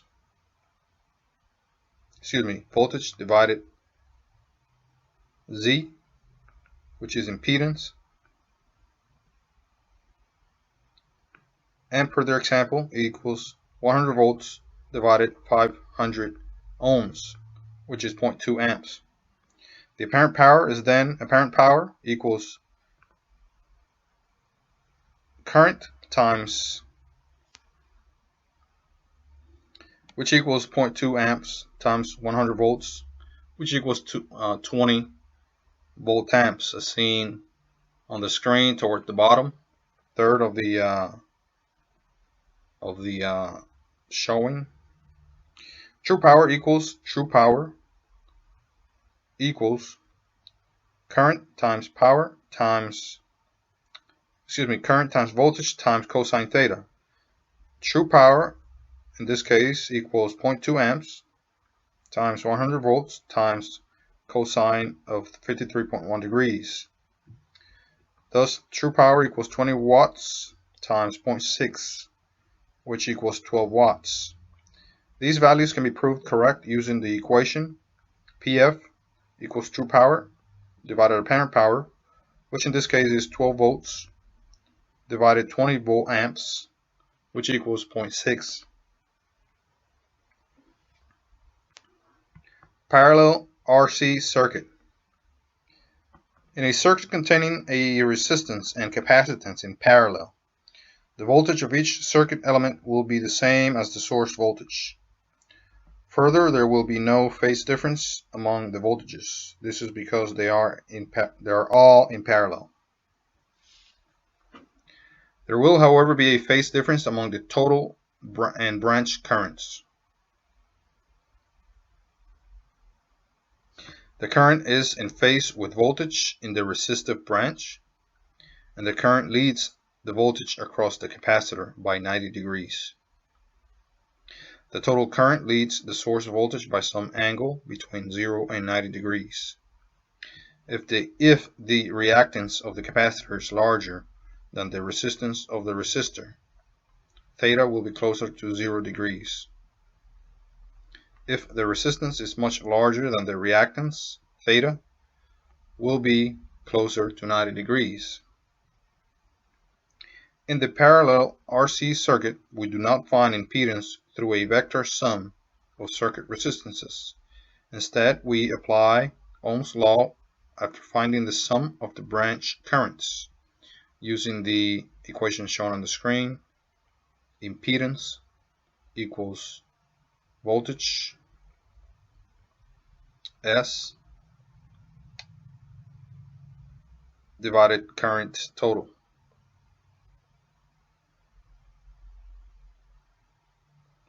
As stated, voltage in the parallel RC circuit is in phase with currents in the resistive branch, and it lags the current in the capacitive branch by 90 degrees. Thus, we can say that the capacitive branch current lags the resistive branch current lags the capacitive branch current by 90 degrees. The parallel RC circuit then has two current components, which could be labeled IR and IC. Current for the resistive branch and current for the capacitive. Both of these can be represented by phasors. PHA-SORS, phasors. Since they are out of phase, they cannot simply add the two components together to figure the total circuit current. We must find their phasor sum.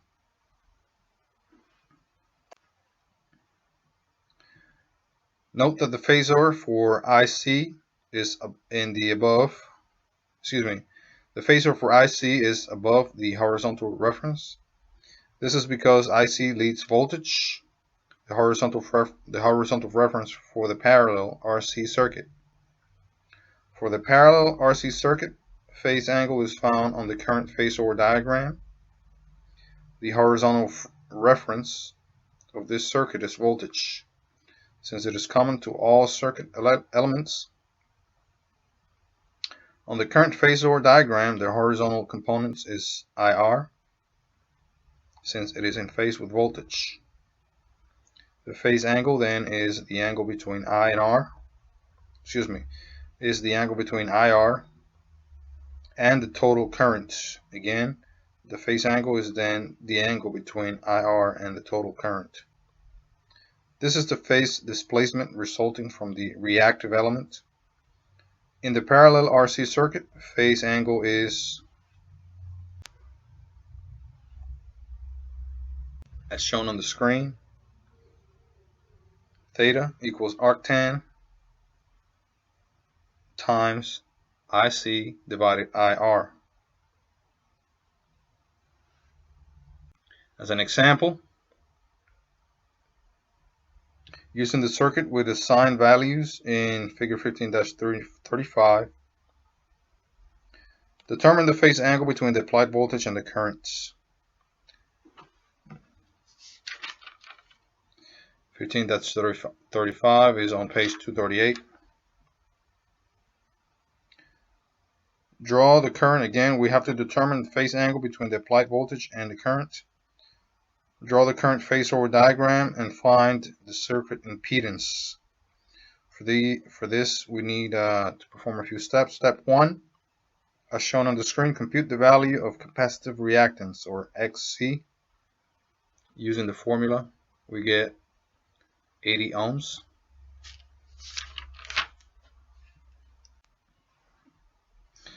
That's figure 15-35, which are the values we use for the example we are working on right now.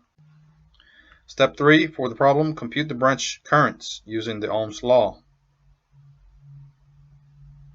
Using Ohm's law,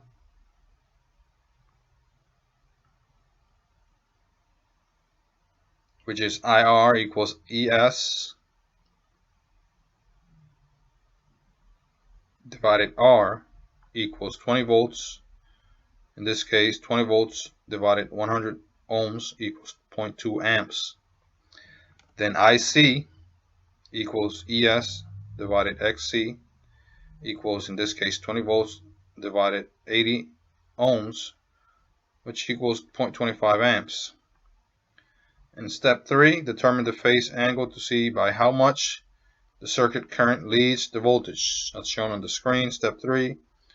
So theta arctan times IC divided IR equals arctan times 0.25 amps divided 0.2 amps, which equals to arctan 1.25, which equals 51.3 degrees. In step 4, draw the current phasor diagram. Use any convenient scale. Remember that IR is drawn as the horizontal component. IC is drawn upward at 90 degrees from IR since it leads voltage. The horizontal reference, see figure on the screen. Moving on to step 5, find the total circuit current. Using the formula on the screen, we find that it's 0.32 amps. Step 6, find the impedance of the circuit using Ohm's law. Again, we substitute resistance with impedance. Z equals ES over T equals 62.5 ohms.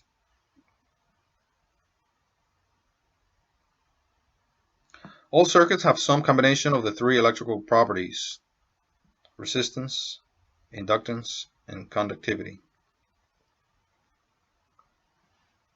And capacitance, C. These properties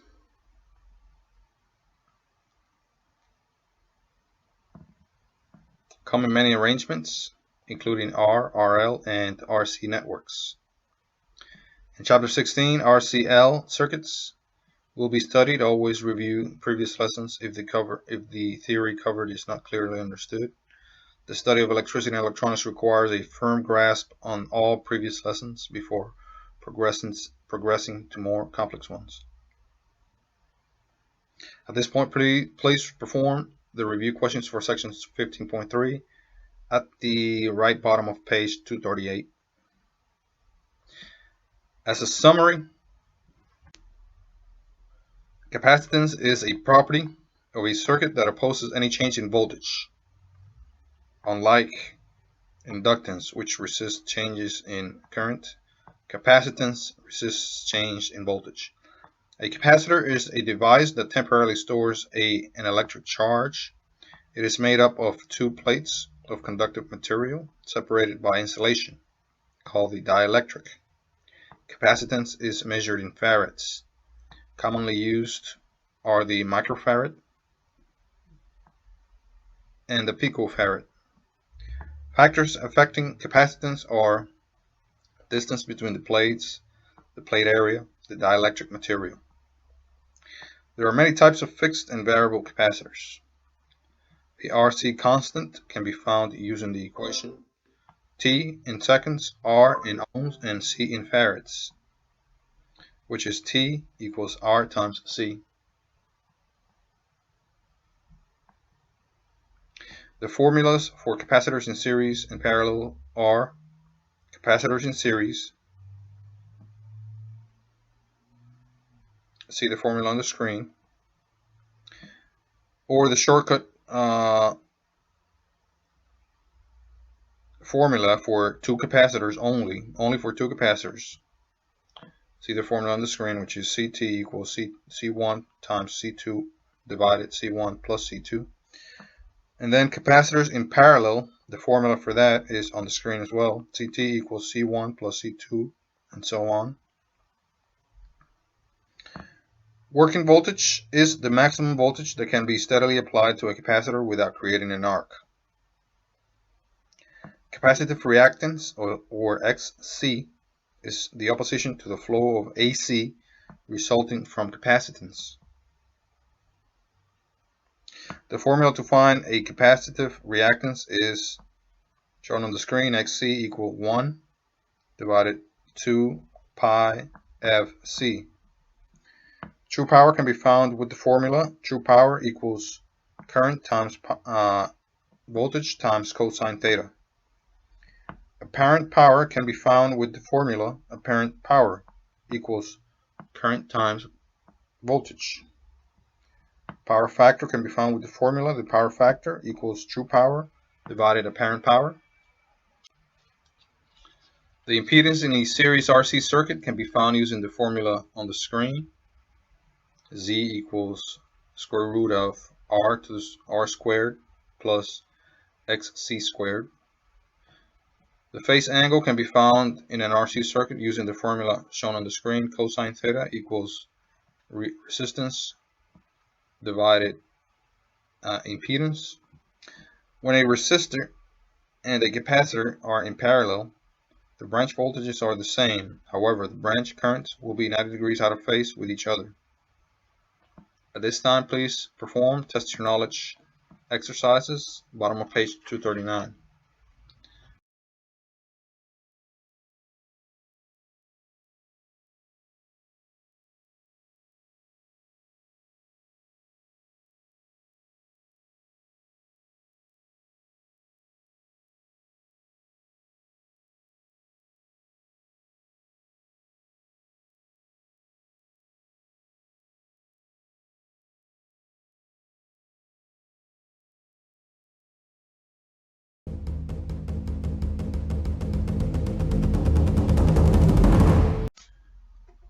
Chapter 16, Tuned Circuits and RCL.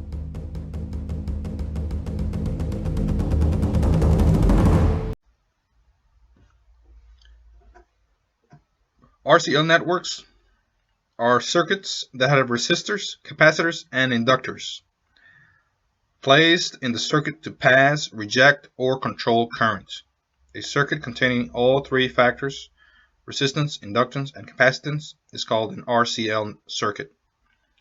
The resultant impedance in an RCL circuit is equal to the vector addition of the R, resistance in ohms, the XL, or the reactance, the inductive reactance in ohms, and the XC, or the capacitive reactance in ohms.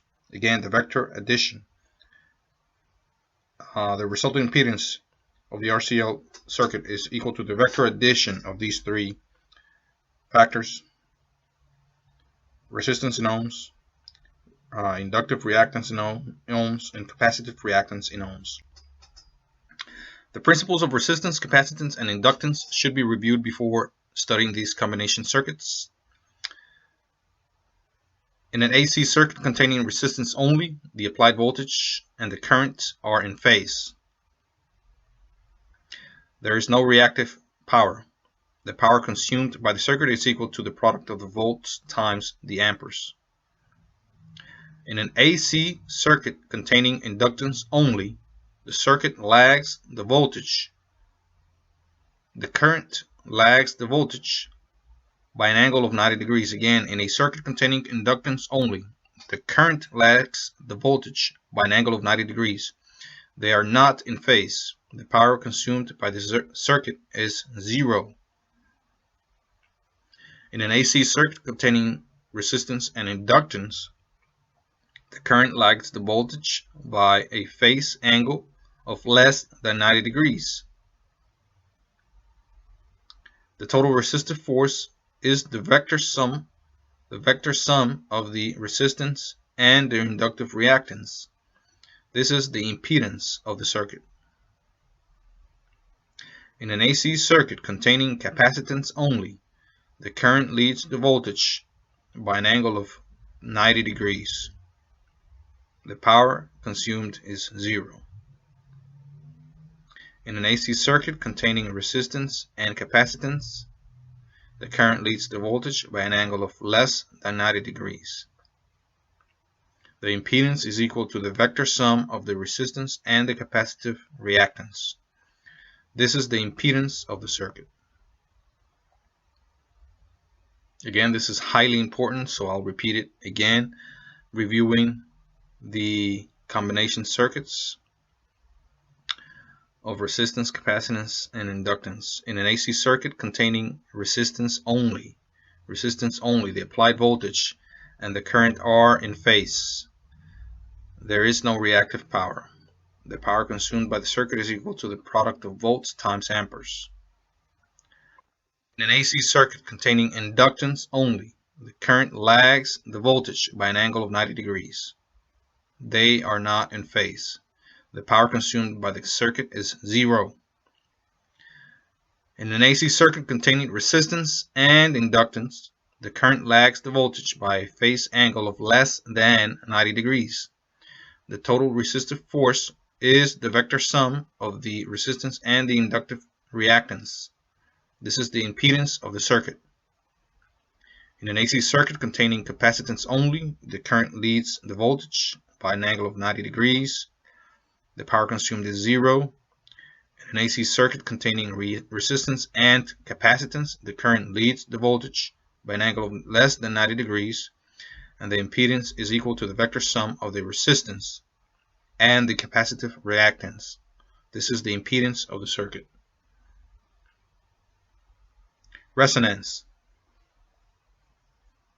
A special condition exists in an RCL circuit when it is energized at a frequency at which the inductive reactance is equal to the capacitive reactance, or XL equals XC. Since XL increases as frequency increases and XC decreases as frequency increases, there is one frequency at which both reactances are equal. This frequency is called the resonant frequency of the circuit, symbol FO. A series of parallel RCL circuit at resonant frequency is known as a tuned circuit. Again, a series of parallel RCL circuits at resonant frequency is known as a tuned circuit. In the vector diagram in figure 16-1 on the screen, top left on your screen, top left, XL equals 100 ohms, XC equals 100 ohms, and R equals 50 ohms. XL and XC are opposing each other because they are 180 degrees out of phase, as seen on your diagram. So the algebraic sum of these vectors is 0. So only a resistance of 50 ohms remains.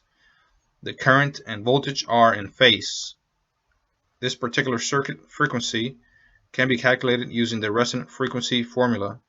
This formula is stated on the second diagram there on your screen, bottom left, top of the second diagram, bottom left.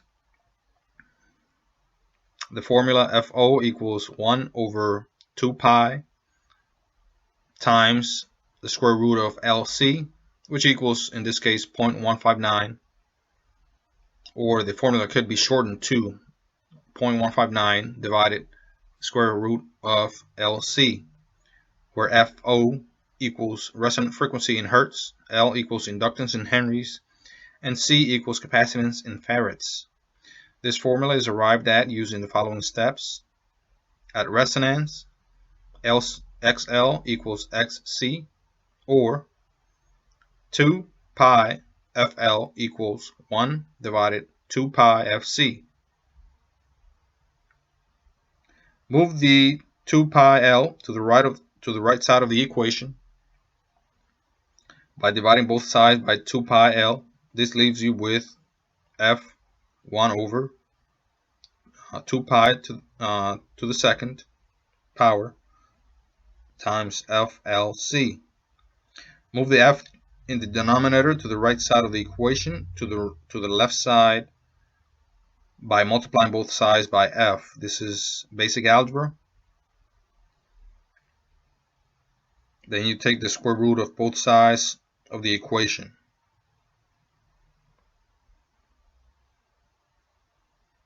The equation can be simplified further by the following. Again, we are on the bottom left on the screen. It could be simplified further. 1 over 2 pi equals 1 over 6.28 equals 0.159 approximately. Therefore, FO equals 0.159 over or divided by square root of LC. For example, what is the resonant frequency of a circuit that has 200 microhenries inductance and 200 picofarad capacitance? That is an example shown on the right side of the screen.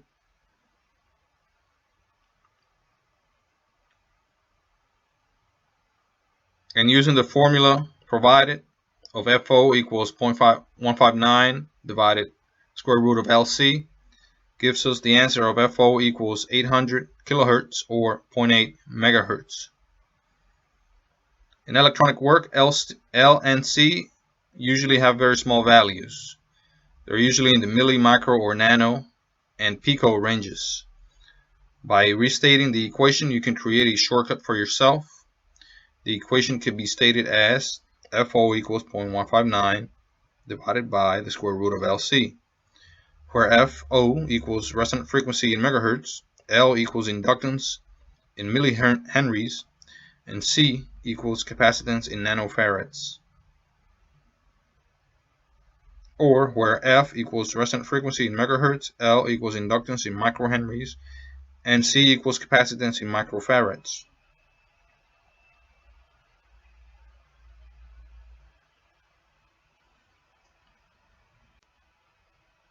The Acceptor Circuit. A series RCL circuit is drawn in figure 16-2 on the top left of your screen. At resonance, XL equals XC. So the impedance of the circuit equals Z equals the square root of R squared plus XL minus XC squared.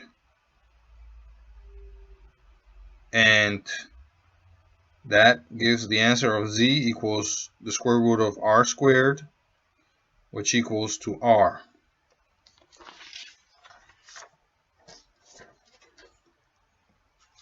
Only the ohmic resistance impedes the current in the circuit. In a series resonant circuit, the impedance is at a minimum. Again, in a series resonant circuit, the impedance is at a minimum. At frequencies above or below the resonant frequency, XL is not equal to XC, and the reactive component increases the impedance of the circuit.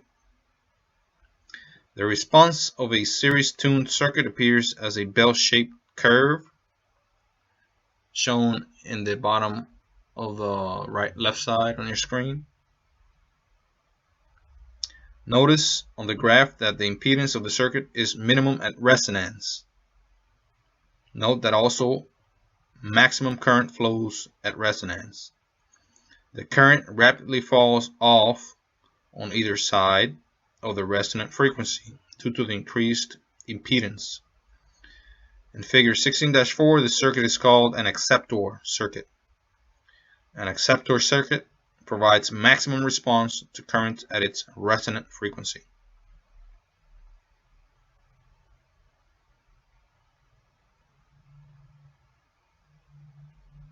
As an example, shown on the right side top of your screen, referring to figure 16-5, which is on the bottom right, this circuit has a 10 ohm of resistance, 200 millihenries of inductance, and 200 picofarads of capacitance.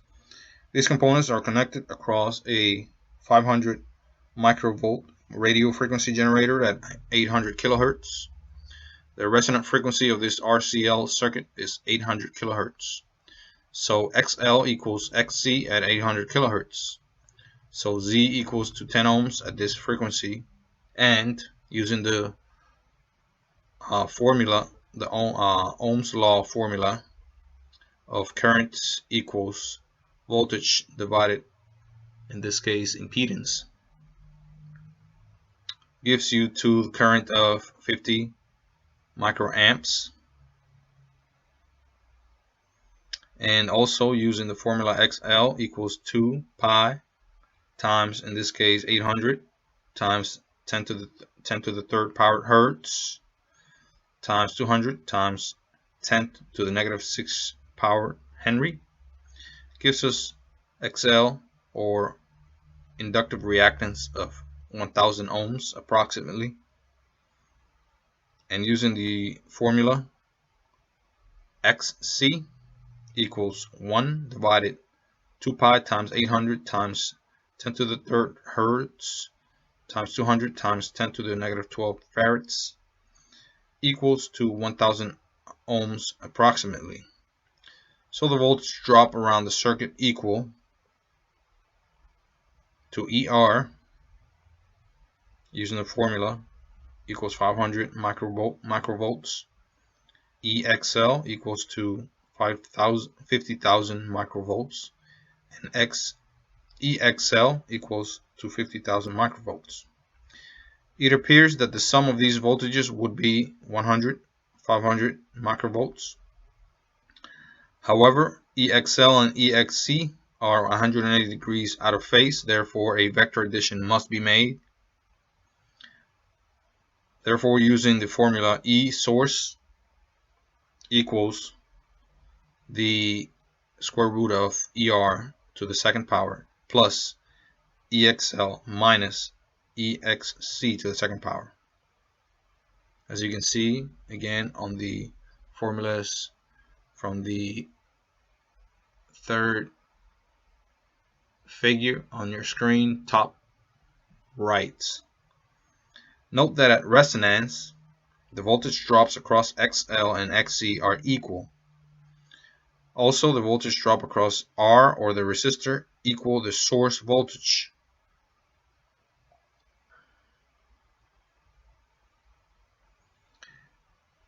In a resonant circuit,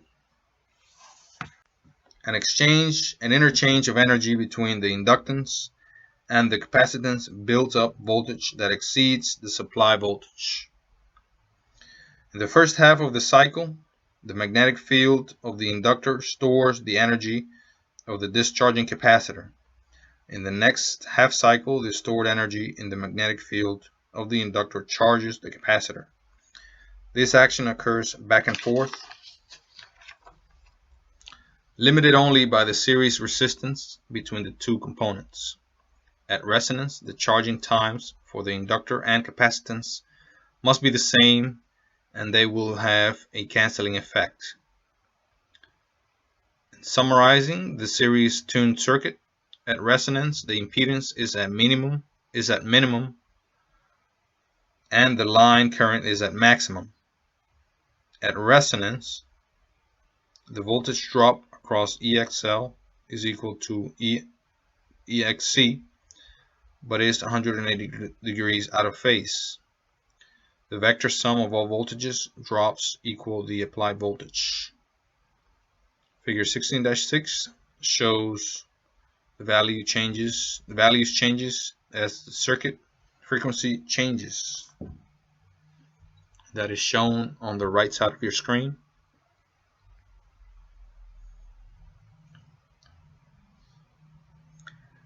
Tank circuit. Study the figure on the left side of your screen. It shows a parallel tuned circuit. This type of tuned circuit behaves very differently from a series tuned circuit, tuned acceptor circuit. Again, the parallel tuned circuit behaves very differently from a series tuned acceptor circuit. In part A of the figure, switch 1 is closed and capacitor C is charged to the supply voltage. When the switch is opened, C remains charged. When switch 2 is closed, in part B, the capacitor discharges through L in the direction of the arrow that the arrow shows. As the current flows through L, or the inductor, a magnetic field builds around L. This field remains as long as the current flows. When the charges on the plates of C or the capacitor become equalized, current ceases to flow. So the magnetic field around the inductor or L then collapses. The energy stored in this field is returned to the circuit. In chapter 14, we learned that the induced EMF opposes the current change. This is also true in the parallel RCL circuit. When the current drops to zero as a result of the discharged capacitor, a current is induced by the collapsing magnetic field. This current then drives a charge onto the capacitor, but opposite to the original polarity, part C. Later, the capacitor discharges in the opposite direction. Once again, the same cycle of events occurs. The capacitor again becomes charged as in its original state. This discharge-charge cycle repeats over and over. The current periodically changes direction in the circuit. A circuit containing this periodic changing current is said to be oscillating. The periodic current changes in the circuit can be described as a flywheel action. This parallel RCL circuit is called a tank circuit. If no energy were used during the cycles of oscillation, the circuit might oscillate indefinitely, but there is always some resistance due to coil windings and circuit connections. This resistance uses up the energy stored in the circuit and dampens out the oscillation. The amplitude or size of each successive oscillation decreases due to the resistance. Compare the oscillators of a tank circuit to a chow on a swing. The chow can be swinging back and forth or oscillating, but if no one adds a little push to the swing, the amplitude of the swing will decrease until it comes to rest. If not for friction or air resistance, the swing might continue swinging back and forth forever. Now consider what would happen if the swing was pushed every time it reached its maximum backward position. This added energy would replace the energy lost to friction. The full swinging action would continue. A tank circuit is similar to this swing example.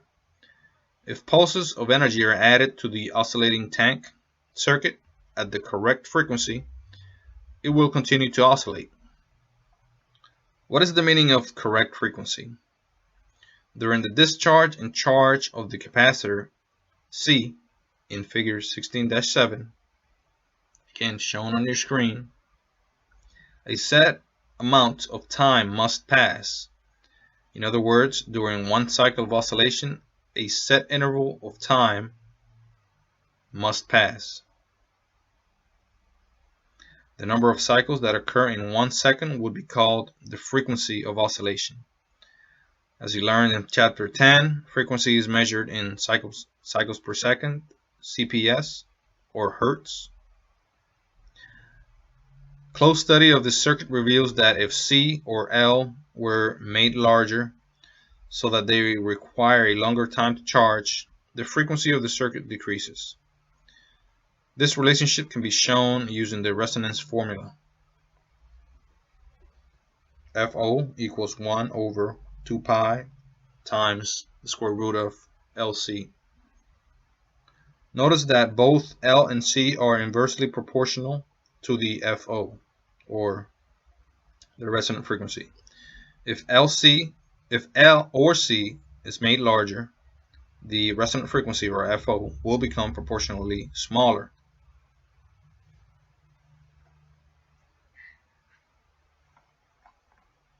Reject circuit. The left side of the figure shown on the screen shows a parallel tuned circuit connected across a variable frequency generator. Minimum line current flows at a resonant frequency of this tuned circuit. Again, minimum line current flows at the resonant frequency of this tuned circuit. The resonant frequency can be found by observing the minimum value in the line current. This minimum value shows up as a dip that can be measured by a current meter in the line. Radio transmitter operators always dip the final. This term means that the final tank circuit is tuned to resonance,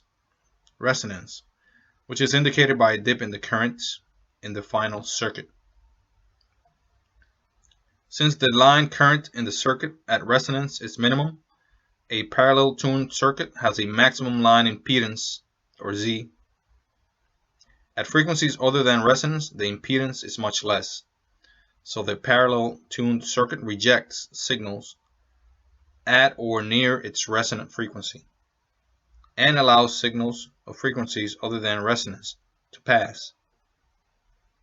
This is why the parallel tuned circuit is called a reject circuit. These characteristics are shown in the response curves in the figure shown on the right side of your screen.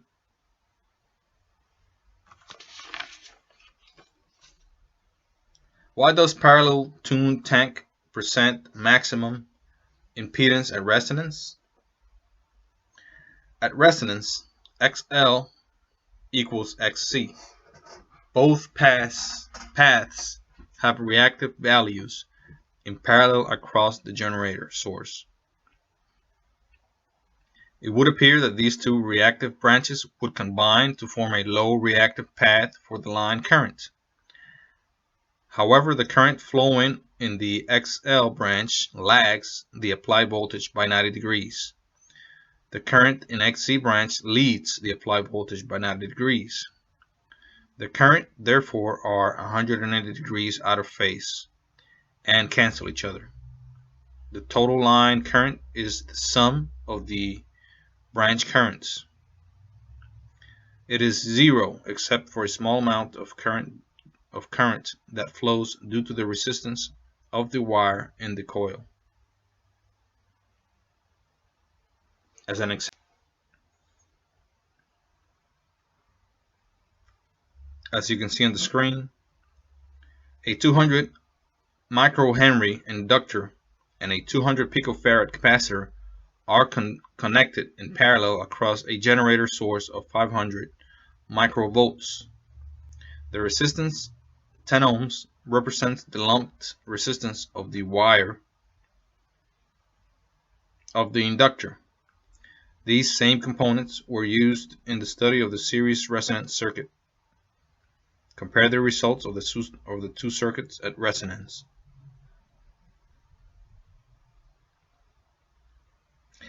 The resonant frequency of this tuned circuit, as you can see on the middle of your screen, is FO equals 0.159 divided square root of LC. And the answer for this formula is 0.8 megahertz approximately, as you can see. Note that the use of convenient formula when L is in microhenries, C is in microfarads, and FO is in megahertz. At resonance, XL equals 2 times pi times FL, which equals to 1000 ohms. XC again equals 1 divided 2 pi FC, which equals again 1000 ohms. XL and XC in this case are the same. At resonance, the voltage across both branches of the parallel circuit is the same as the applied voltage, or 500 microvolts. Therefore, current in the XL branch is, as shown in the formula. In this case, we are in the the right side of the screen. Current XL or IXL equals EL divided XL, which equals to, in the end, 0.5 microamps. The current in the XC branch equals I, or current XC, which in the end equals 0.5 microamps. Since these two currents are 180 degrees out of phase,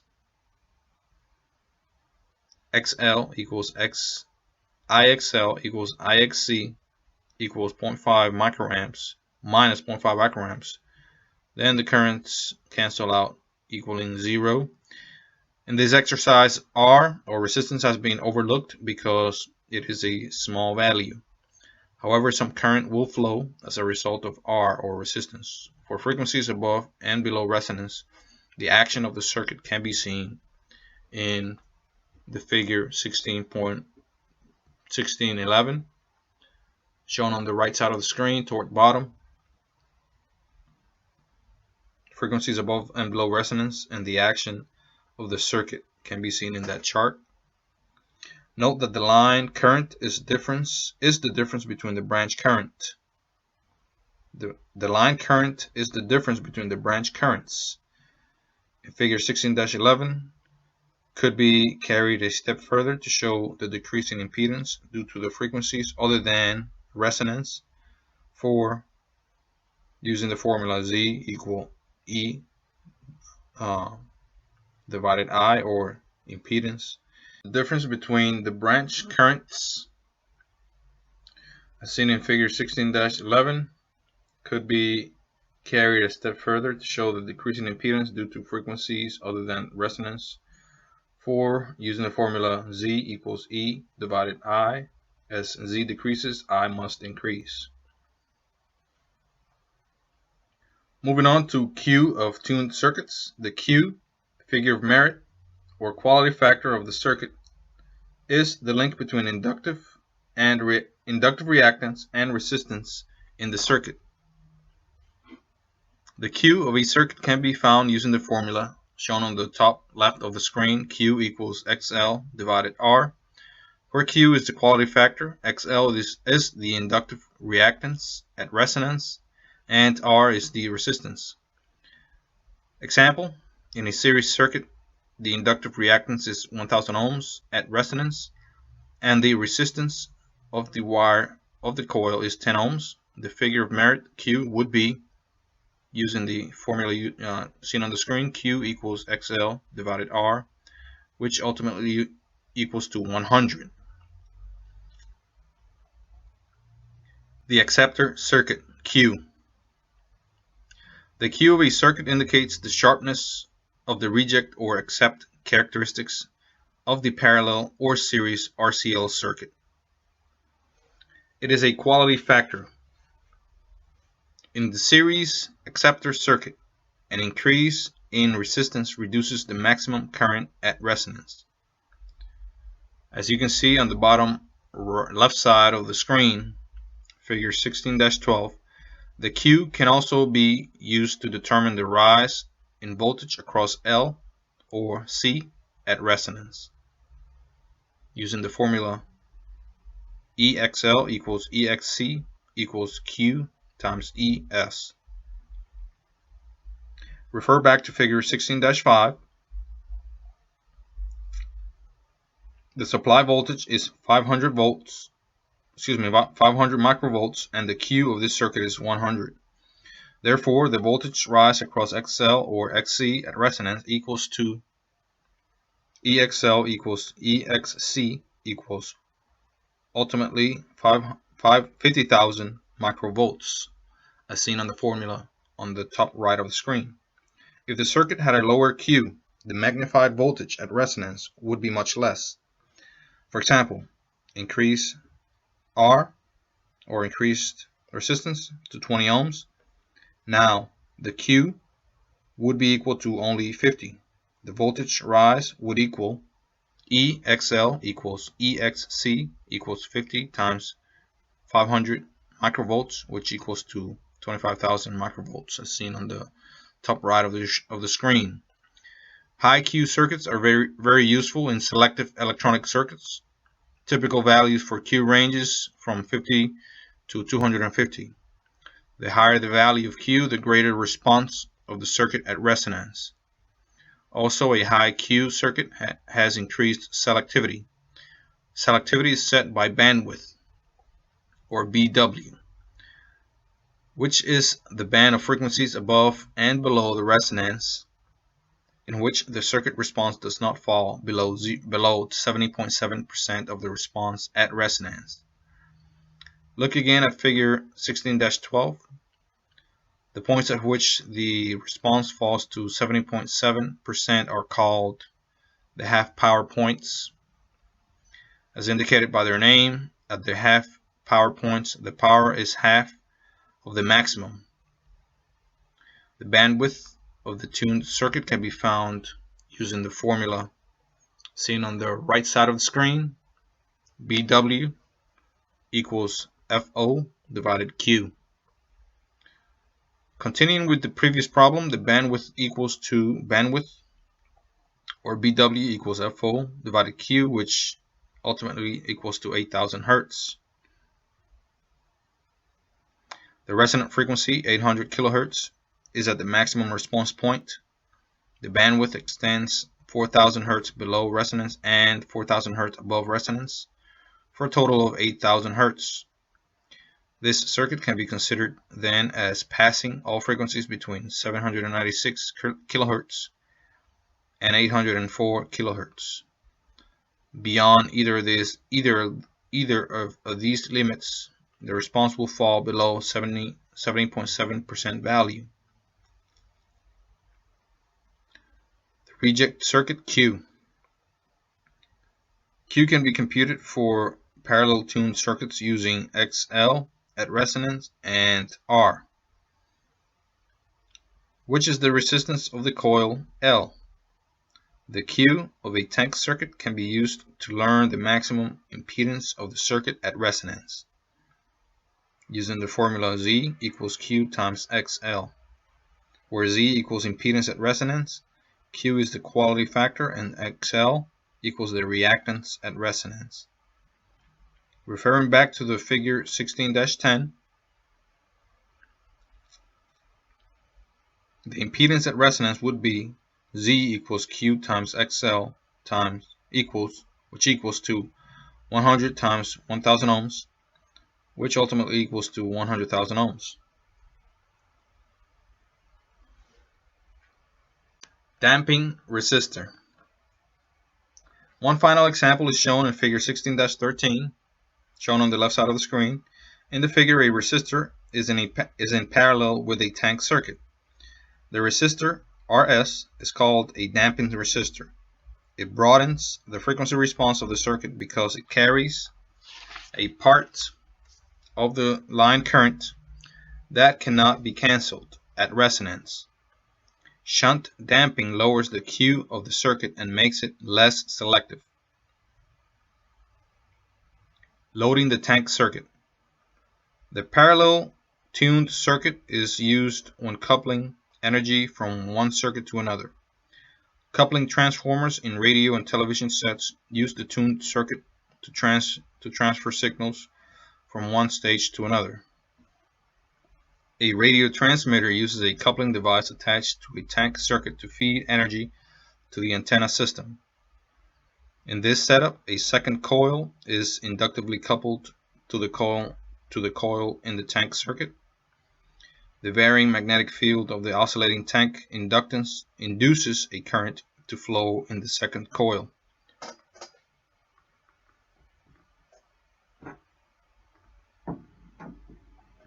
In figure 16-14 on the right side of your screen shows a picture of and the circuit for an intermediate frequency transformer used in a radio receiver. Both the primary and the secondary of this transformer are tuned circuits. The maximum radio frequency energy transfer is achieved by tuning the circuits to resonance.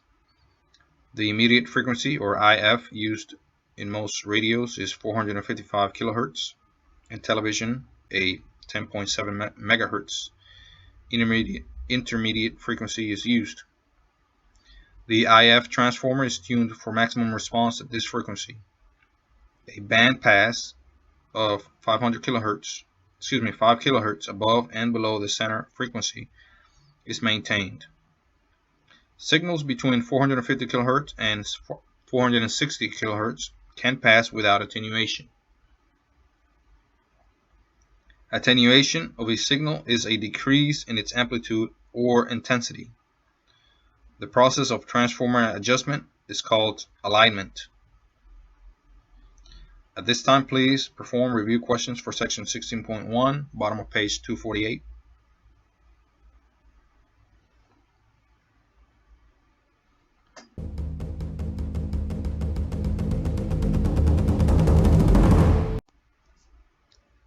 Filtering circuits.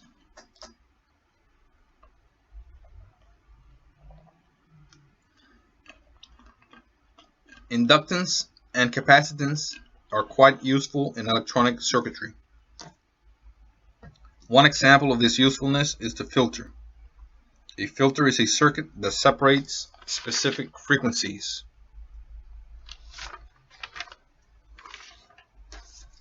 There are many filter designs. For example, filters can be designed to pass low frequencies and reject high frequencies, to reject low frequencies and pass high frequencies, or to either pass or reject specified frequency bands. Each filter type is named according to its function.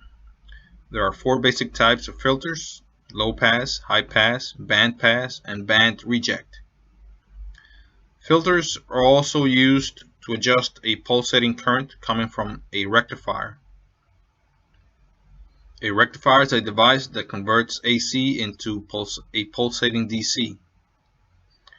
Because most electronic circuitry needs a pure direct current, the DC must be adjusted.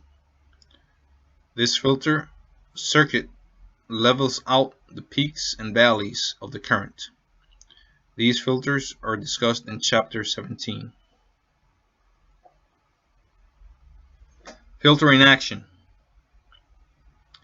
In the study of filtering action, these points should be reviewed. A capacitor will block direct current but will pass an alternating current. A conductor can carry a current that has both DC component and an AC component. The graph in part A in figure 16-15 shown on the screen left side shows the flow of a steady 10 volt direct current. Part B of the figure shows an AC voltage whose peak is 10 volts. Part C of the figure shows these two voltages combined. This wave depicts the sum of the two waves. Note the new axis of the AC voltage. It now varies above and below the 10 volt DC level. Because the axis has been raised by the DC voltage, the AC voltage no longer reverses polarity. This current is a varying direct current. The current's amplitude varies between 0 and 20 volts. When this varying direct current is connected to a circuit, figure 16-16 on your right side,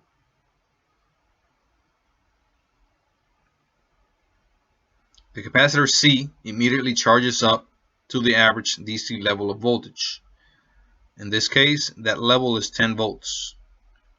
When the incoming voltage rises to 20 volts, the current flows through R, or the resistor, to charge the capacitor C. In the next half cycle, the incoming voltage drops to 0, and the capacitor C discharges to 0 through R. Notice that a voltage appears across R due to the charge and discharge of C. The output of this circuit, then, taken from across R, represents only the AC component of the incoming signal voltage. See figure 16-17 on your right side of the screen. The DC component is blocked by capacitor C. There is little phase shift between the input and the output waves because the value of R is chosen as 10 times or more the value of the reactance of C at the input voltage frequency. When this ratio of resistance to reactance is maintained, the phase shift does not affect the waves.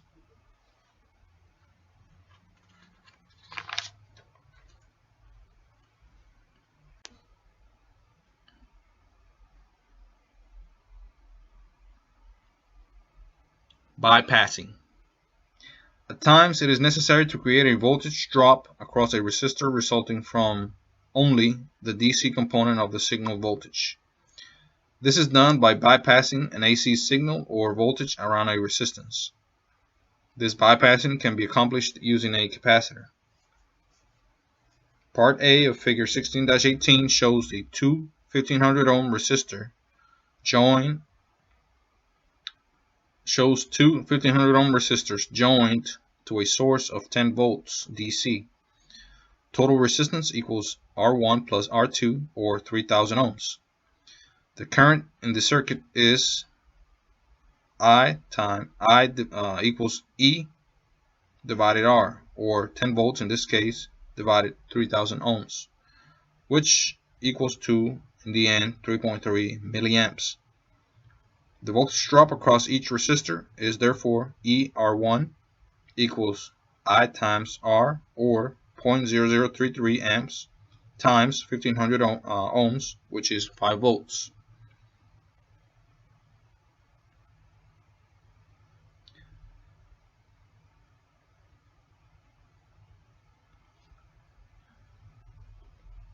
Connect a 10 volt AC source now, and an AC voltage will appear across both resistors. But we wish to bypass this AC component around R2. To do this, connect a capacitor that has low reactance to the AC voltage in parallel with R2. If the reactance of C is 1/10 of the resistance R, the greater part of the varying current will flow through C and not through R. Use the values given in part B of the figure 16-18 C. Using the values given in part B of figure 16-18, C has a 150 ohm reactance to the AC frequency. This reactance is 1/10 of the 1500 ohm value of R2. For the most part of the impedance of R2, XC, R2 and XC in parallel can be given as the value of 150 ohms. Voltage distribution around this circuit can be measured or computed.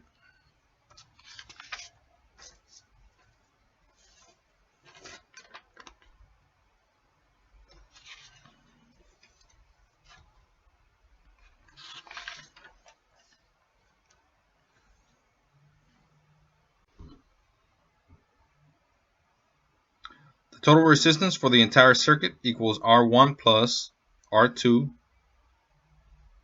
XC, or 650 ohms. R2 XC represents 1/11 of the total resistance of the alternating current. Because voltage drops is a function of resistance, 10/11 of the voltage appears across R1 and only 1/11 across R2 XC. The applied AC voltage is 10 volts. So ER1 equals 9.1 volts and ER2 equals 0.9 volts.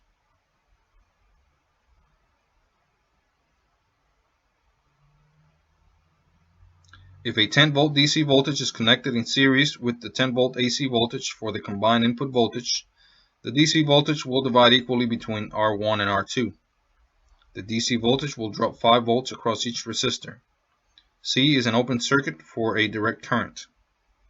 The AC voltage divides the ratio calculated earlier. Most of this voltage appears across R1. The voltage across R2 remains fairly constant due to the bypass capacitor action. To summarize, choose a capacitor that will form a low reactance path around a resistor for currents of chosen frequencies. This produces a voltage across the resistor that is almost entirely DC. Low-pass filters. At times, a filter is needed that will pass low frequencies, yet decrease in high-frequency currents. This filter is called a low-pass filter. A low-pass filter circuit always has a resistance or an inductor in series with the incoming signal voltage. It also has a capacitor in shunt across the line.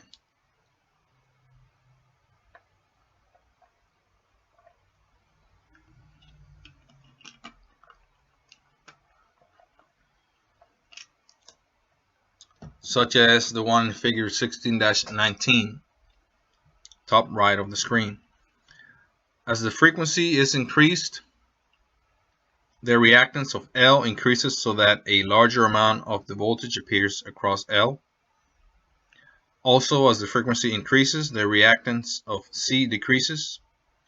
The capacitor thus provides a bypass for the higher frequency currents around the load resistance. Because of the increased reactance of the inductor and the decreased reactance of the capacitor at high frequencies, the higher frequencies appear only in small amounts across the load. Low frequencies develop higher voltages across the load.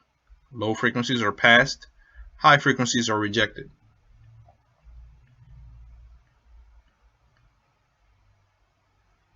High-pass filters. The opposite to the low-pass filter is the high-pass filter. High-pass filters pass chosen high-frequency currents and reject low-frequency currents. The filter circuit includes a capacitor in series with the incoming signal voltage as an inductance shunt across the line.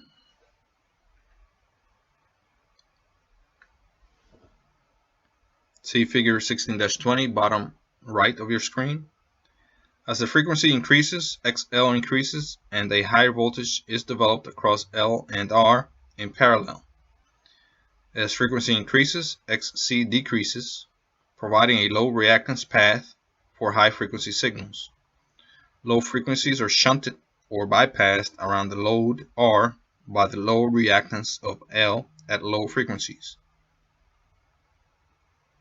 To improve the filtering action of both low and high pass filters, two or more sections are often joined.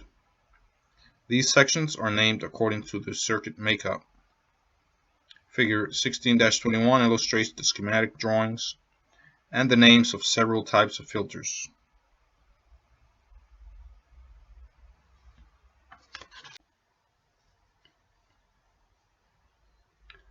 Tuned circuit filters. Earlier in this chapter, series and parallel resonant circuits were said to be acceptor or reject circuits. These tuned circuits can be used as filters because they are able to give maximum response at their tuned resonant frequency. In figure 16-22, bottom left, a series resonant circuit is used as a bandpass filter. A bandpass filter accepts only currents near its resonant frequency. In figure 16-23, top right, the series resonant circuit is shunted across or parallel to the load. This provides a low impedance path around currents at resonant frequencies, bypassing the load. In this case, the filter would respond to a band reject filter. Band reject filters reject a specific band of frequencies. The circuits in figure 16-24 use a parallel tuned circuit. The effect of the parallel tuned circuit is the opposite of the series tuned circuit. The tank circuit is in series with the incoming currents. It provides maximum impedance and rejects the frequencies around its resonant frequency. When the tank circuit is shunted across the load, it causes the maximum response across the load at resonance. Frequencies other than resonance are bypassed because of the decreased impedance of the shunt tuned tank circuit. Combinations of both series and parallel tuned circuits can be used to provide sharper cutoff and greater attenuation.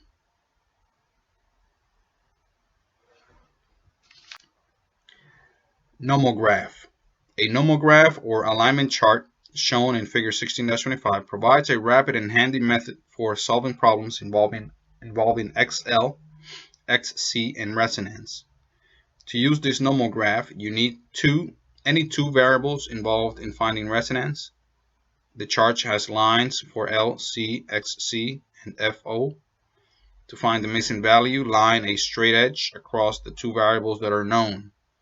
Then see where the straight edge crosses elsewhere on the chart. The following examples will aid you in using and understanding this chart. Please follow the examples on page 254.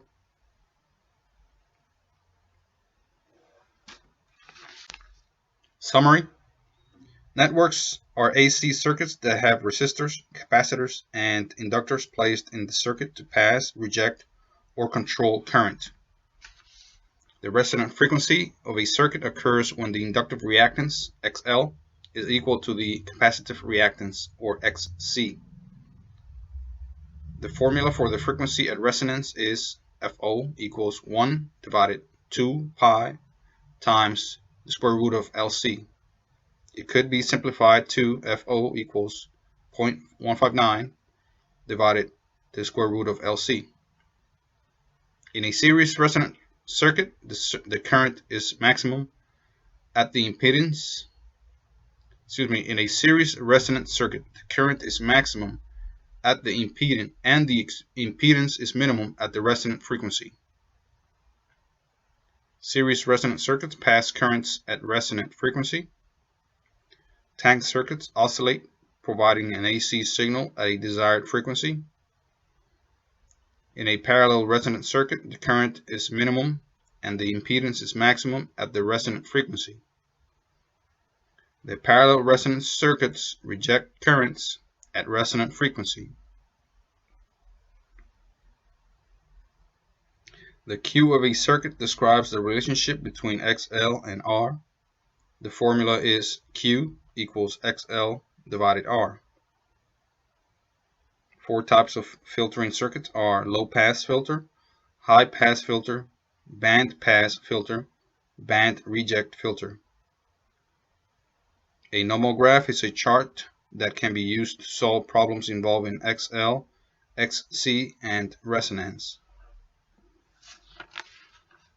This concludes chapter 15 and 16. Please now perform test your knowledge for chapter 16 bottom of page 254.